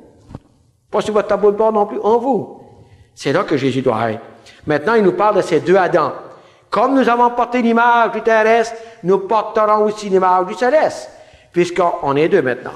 Naissance de la chair, naissance de l'esprit. 2 Corinthiens, chapitre 5 et verset 17. Et c'est intéressant ici. Je voudrais que vous écoutiez très bien ce que je vais vous lire là. Maintenant, vous savez que dans la Bible, il y a beaucoup de si. Beaucoup de si. La Bible nous dit, si quelqu'un est en Jésus-Christ, il ne nous dit pas seulement qu'il croit, mais si quelqu'un est en Jésus-Christ. Comment est-ce que je peux être en Jésus-Christ et Jésus-Christ en moi? C'est par la foi. Par la foi. Si quelqu'un est en Jésus-Christ, il est une nouvelle création. Et prenez ce verset-là en note. Si quelqu'un est en Jésus-Christ, il est une nouvelle création. Un chrétien né de nouveau, c'est quelqu'un qui a été créé 2 fois. Il a été créé en Adam, il a été créé en Jésus-Christ. Il est créé 2 fois. C'est ça que la Bible nous dit. Si quelqu'un est en Jésus-Christ, il est une nouvelle création. Maintenant, pour moi, là, et pour tous ceux qui, comme moi, ont accepté Jésus-Christ comme leur sauveur, nous sommes maintenant une nouvelle création. Maintenant, je suis né de nouveau. C'est tout à fait nouveau. Et Dieu a oublié mon passé. Regardez ce qu'il dit. Si quelqu'un est en Jésus-Christ, il est une nouvelle création. Les choses anciennes sont passées. Voici que toutes choses sont devenues nouvelles. C'est pour moi qui dit ça, c'est la parole de Dieu qui dit ça. Pourquoi que toute chose est passée? La Bible nous dit que Dieu a oublié complètement mon passé. Pour Dieu, là, ce qui compte, c'est 1974, janvier 1974. C'est là que je suis né de nouveau. Avant ça, je n'appartenais pas à Dieu. À partir de ce jour-là, j'appartiens à Dieu. Dieu est devenu mon Père, maintenant j'appartiens à Dieu. Depuis 1974, à partir jusqu'à aujourd'hui, pour Dieu, j'ai que 19 ans. C'est ça que la Bible dit, il a oublié le passé. Et voici que toutes choses sont devenues nouvelles. Et tout cela vient de Dieu qui nous a réconciliés avec lui par Christ et qui nous a donné le mystère de la réconciliation.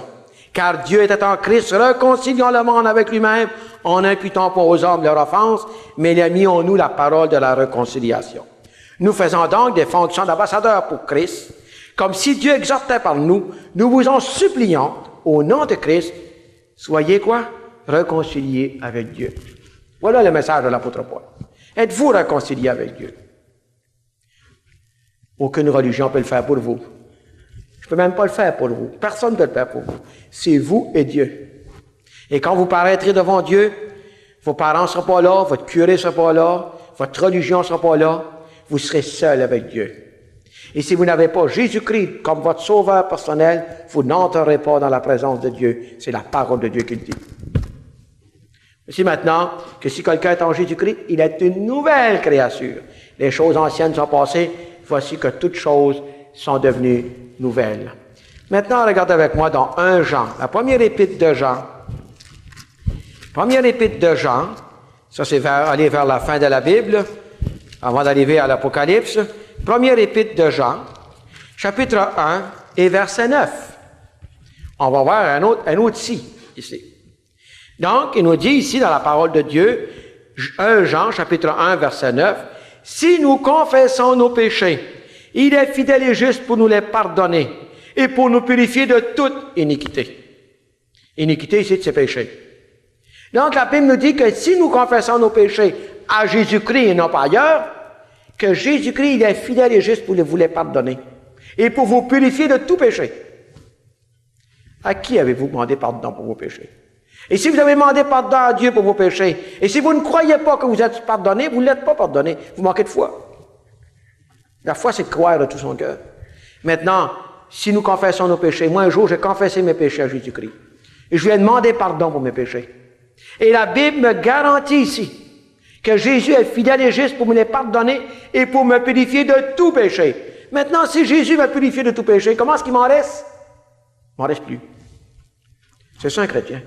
C'est pas que je suis pas pécheur. Je suis un pécheur encore. Mais je suis un pécheur qui est pardonné. Un pécheur pardonné. Jésus m'a pardonné tous mes péchés. Suivez-moi ici maintenant. Donc, s'il m'a pardonné tous mes péchés, Dieu sait que je vais mourir à 89 ans. Dieu a pardonné mes péchés de ma naissance à ma mort. Voilà maintenant. Ça, c'est un chrétien. Mais Dieu sait que je vais continuer de pécher. Il le sait. Mes péchés sont pardonnés. Ah, vous allez peut-être dire, on va s'amuser. Ah, ben, il n'y a pas de problème, on est pardonné. Non, minute, c'est pas ça que la Bible nous dit. Oh non. Quand on est chrétien, quand on est né de nouveau, on va faire tous nos efforts pour marcher avec Dieu, pour plaire à Dieu. Et si vous dites, on fait ce qu'on veut, on est pardonné, vous n'avez jamais été sauvé à ce moment-là. Un chrétien, c'est quelqu'un qui marche avec son Dieu, qui aime son Dieu, qui va faire tout ce qui est possible pour marcher dans la vérité de Dieu et de pécher le moins possible. Mais Dieu sait qu'on va pécher. Dieu le sait. Regardez maintenant, puisque Dieu le sait, regardez avec moi dans Jean, toujours dans les premiers épîtres de Jean, chapitre 1, chapitre 2, c'est-à-dire 1 Jean, chapitre 2, « Mes petits enfants, je vous ai écrit ces choses, afin que vous ne péchiez point. » Dieu nous rappelle dans la parole de Dieu qu'il ne faut pas pécher. Mais il sait qu'on va pécher. Et faites vos efforts, du moins, pour ne pas pécher. Mes petits enfants, je vous écris ces choses afin que vous ne péchiez point. Et si quelqu'un a péché, si ça arrive qu'on a péché, nous avons un avocat auprès du Père, Jésus-Christ le juste. Jésus-Christ, il est devenu mon sauveur en 1974, mais Jésus est devenu aussi mon avocat. Pourquoi j'ai besoin d'un avocat? Dites-moi, quand est-ce que vous allez prendre un avocat? On va prendre un avocat quand on vous accuse. Si vous recevez une lettre demain matin, quand on vous actionne pour quoi que ce soit, la première chose que vous allez faire, vous allez prendre un avocat. Mais pourquoi que moi, comme chrétien, j'ai besoin d'un avocat? Je vais vous dire pourquoi. Parce que je continue de pécher. Malheureusement, je continue.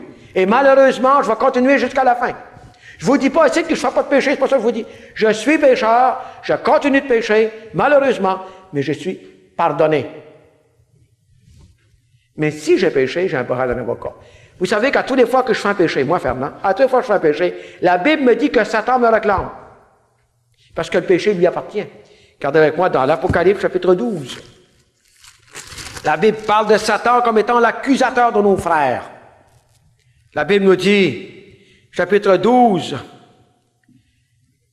de l'Apocalypse, verset 10, « Et j'ai entendu dans le ciel une voix forte qui disait, « Maintenant le salut est arrivé, ainsi que la puissance et le règne de notre Dieu et l'autorité de son Christ.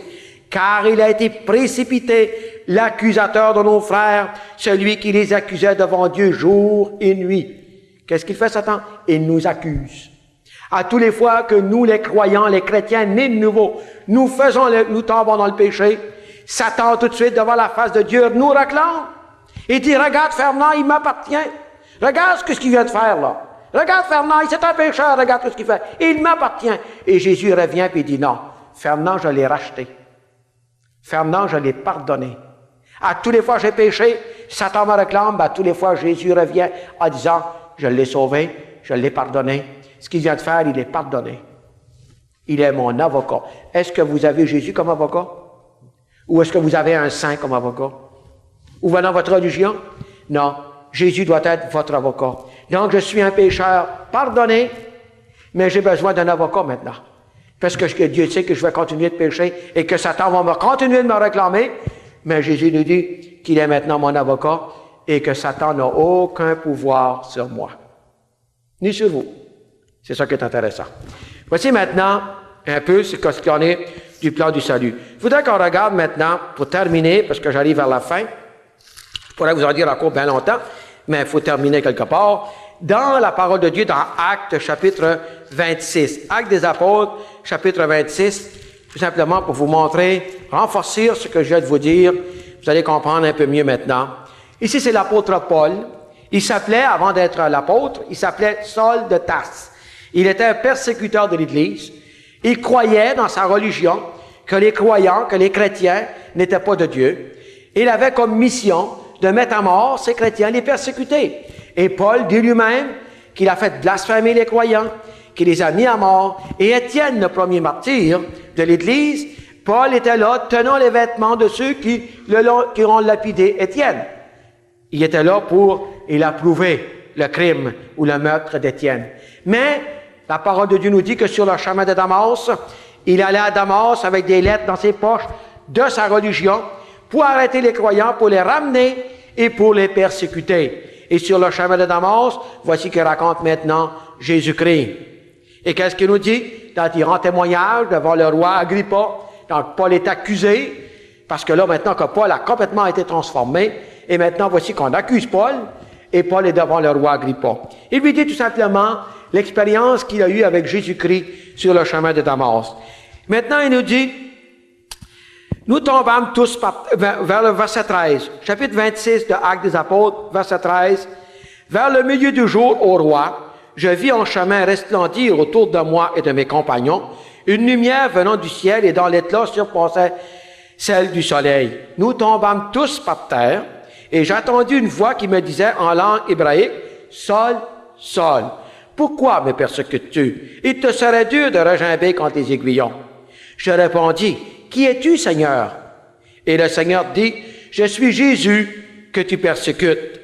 Mais lève-toi et tiens-toi sur tes pieds, car je te suis apparu pour t'établir ministre et témoin des choses que tu as vues et de celles pour lesquelles je t'apparaîtrai. » Voici maintenant qu'il raconte Jésus sur le chemin de Damas, et Jésus lui dit maintenant, « Paul ou Saul, je t'ai choisi pour maintenant, pour que tu sois mon serviteur.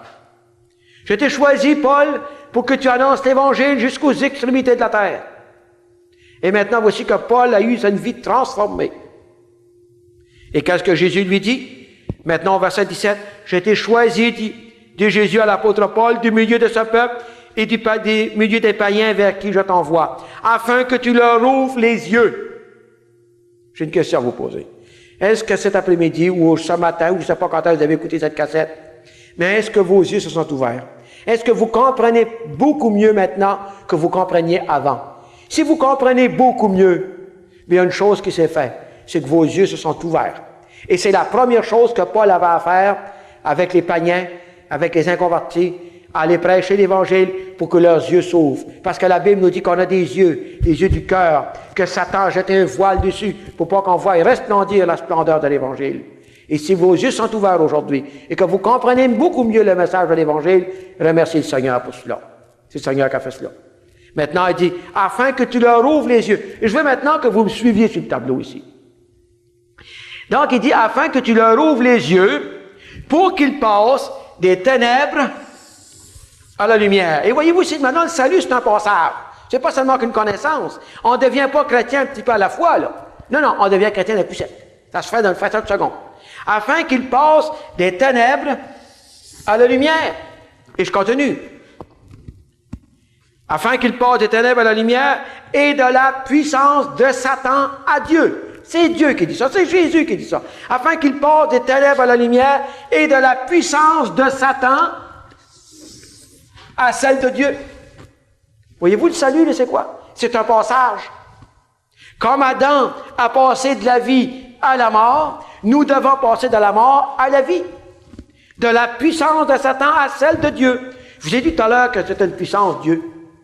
Satan aussi est une puissance. On passe d'une puissance à une autre puissance. À celle de Dieu maintenant. Et c'est ça un chrétien. Et je vais terminer avec Marc.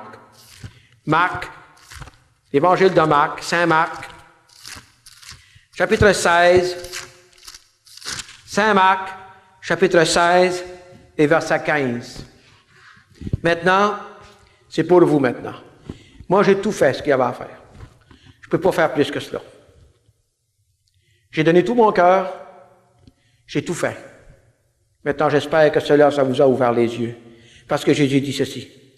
Puis il leur dit, allez par tout le monde et prêchez la bonne nouvelle à toute la création.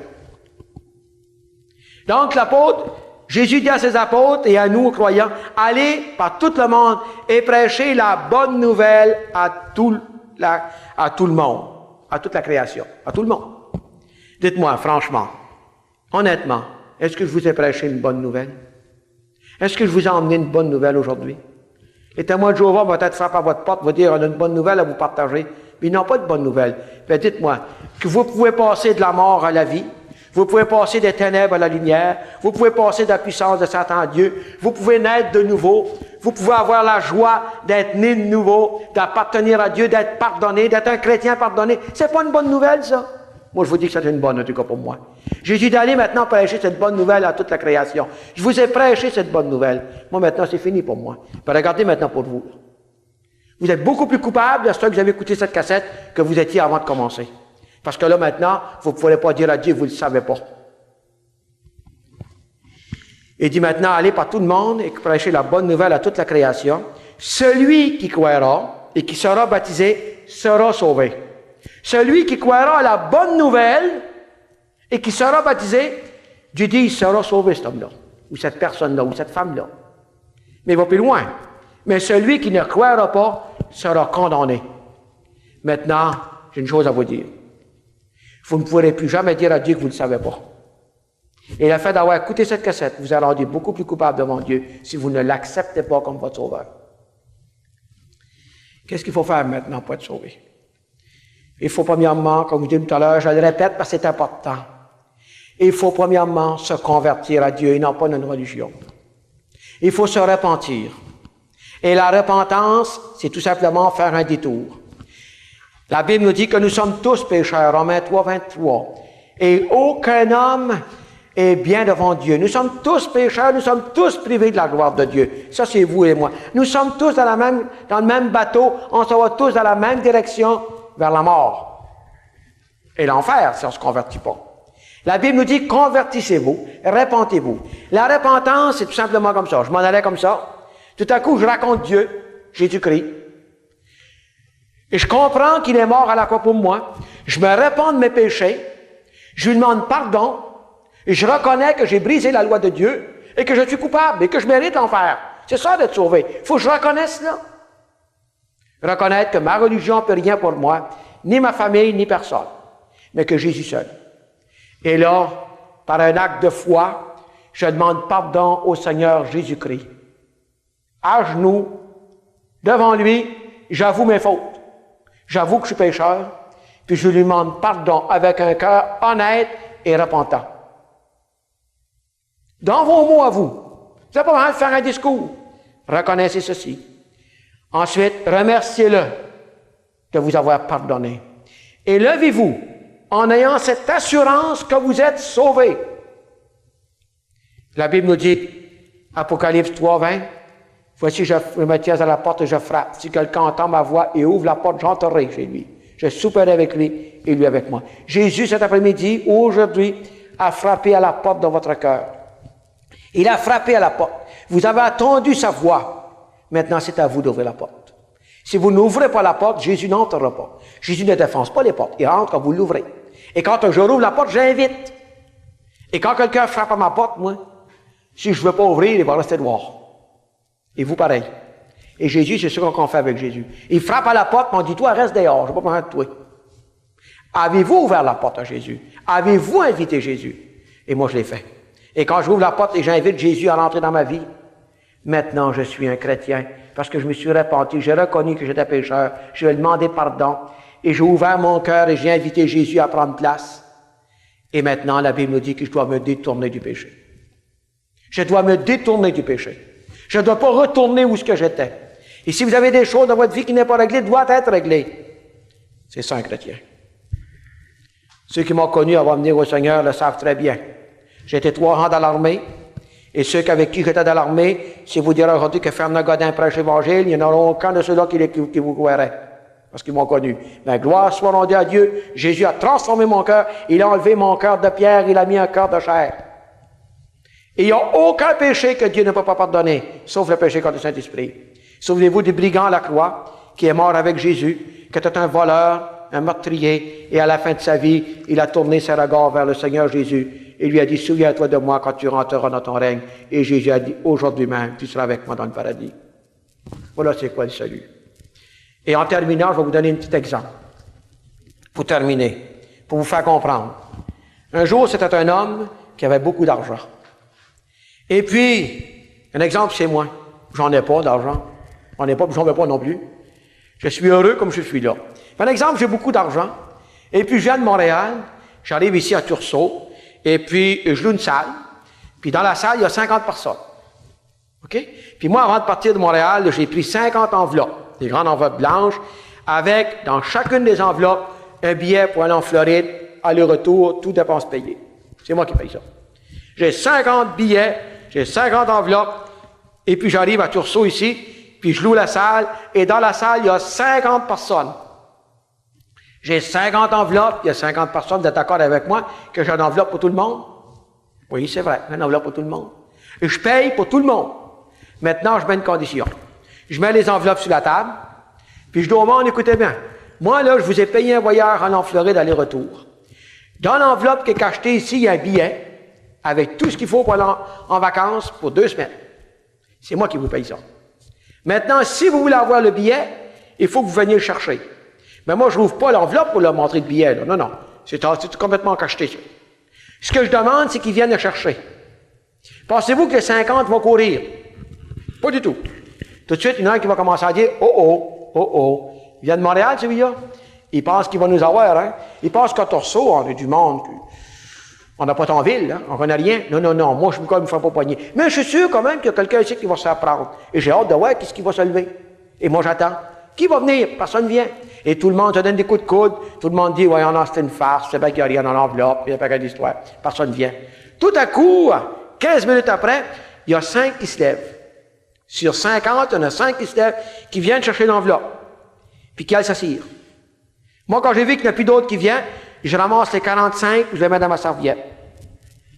Dites-moi, comment est-ce qu'il y en a qui vont en Floride? Vous êtes d'accord avec moi qu'il n'y en a que 5? Pourquoi que les 45 ils ne vont pas? C'est parce qu'ils n'ont pas cru, puis ils n'ont pas pris. Ils ne l'ont pas pris. Ça prenait la foi pour le prendre. Ils ne l'ont pas pris. Maintenant, qu'est-ce que Jésus a fait à la croix? Jésus est mort à la croix pour tout le monde. Oui, pour tout le monde. Maintenant, Jésus a dit, venez à moi. Oh, ben, j'ai ma religion. Oh, j'ai pas de problème, j'ai ma religion. Quelle religion que t'es? Je m'en ai fait une. Je rencontre beaucoup de gens qui disent, moi, je me suis fait ma propre religion. Vous pouvez la faire, votre propre religion. Ça ne veut pas dire que c'est celle que Dieu va accepter. Vous n'avez pas de religion, j'ai ma religion. Pendant attendant, vous ne venez pas à Jésus. C'est Jésus qui donne ce voyage. C'est Jésus qui vous donne votre passeport pour le ciel. Et maintenant, les 5, ils vont y aller parce qu'ils l'ont pris. Jésus, il est mort à la croix pour tout le monde. Et dites-moi, comment est-ce que je l'ai appelé tout à l'heure? Je les ai tous appelés, hein? Il y a un verset de la Bible qui vous dit, que vous connaissez très bien, j'en suis sûr.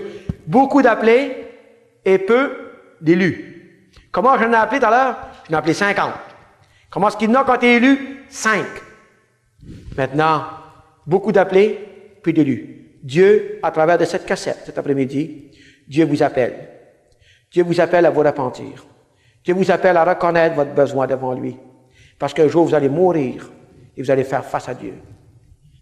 Maintenant, Dieu attend ta réponse.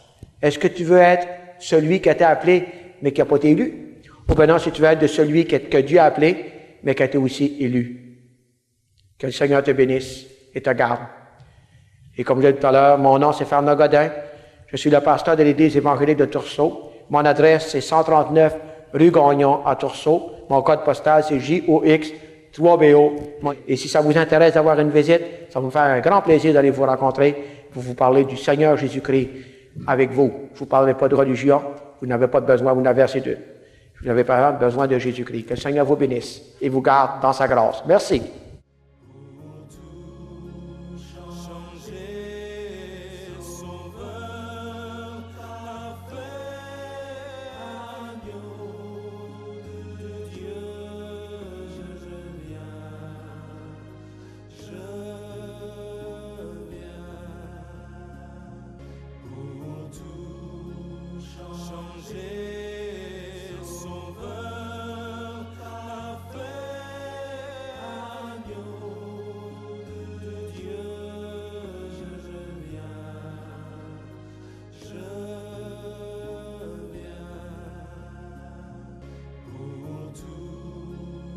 Changer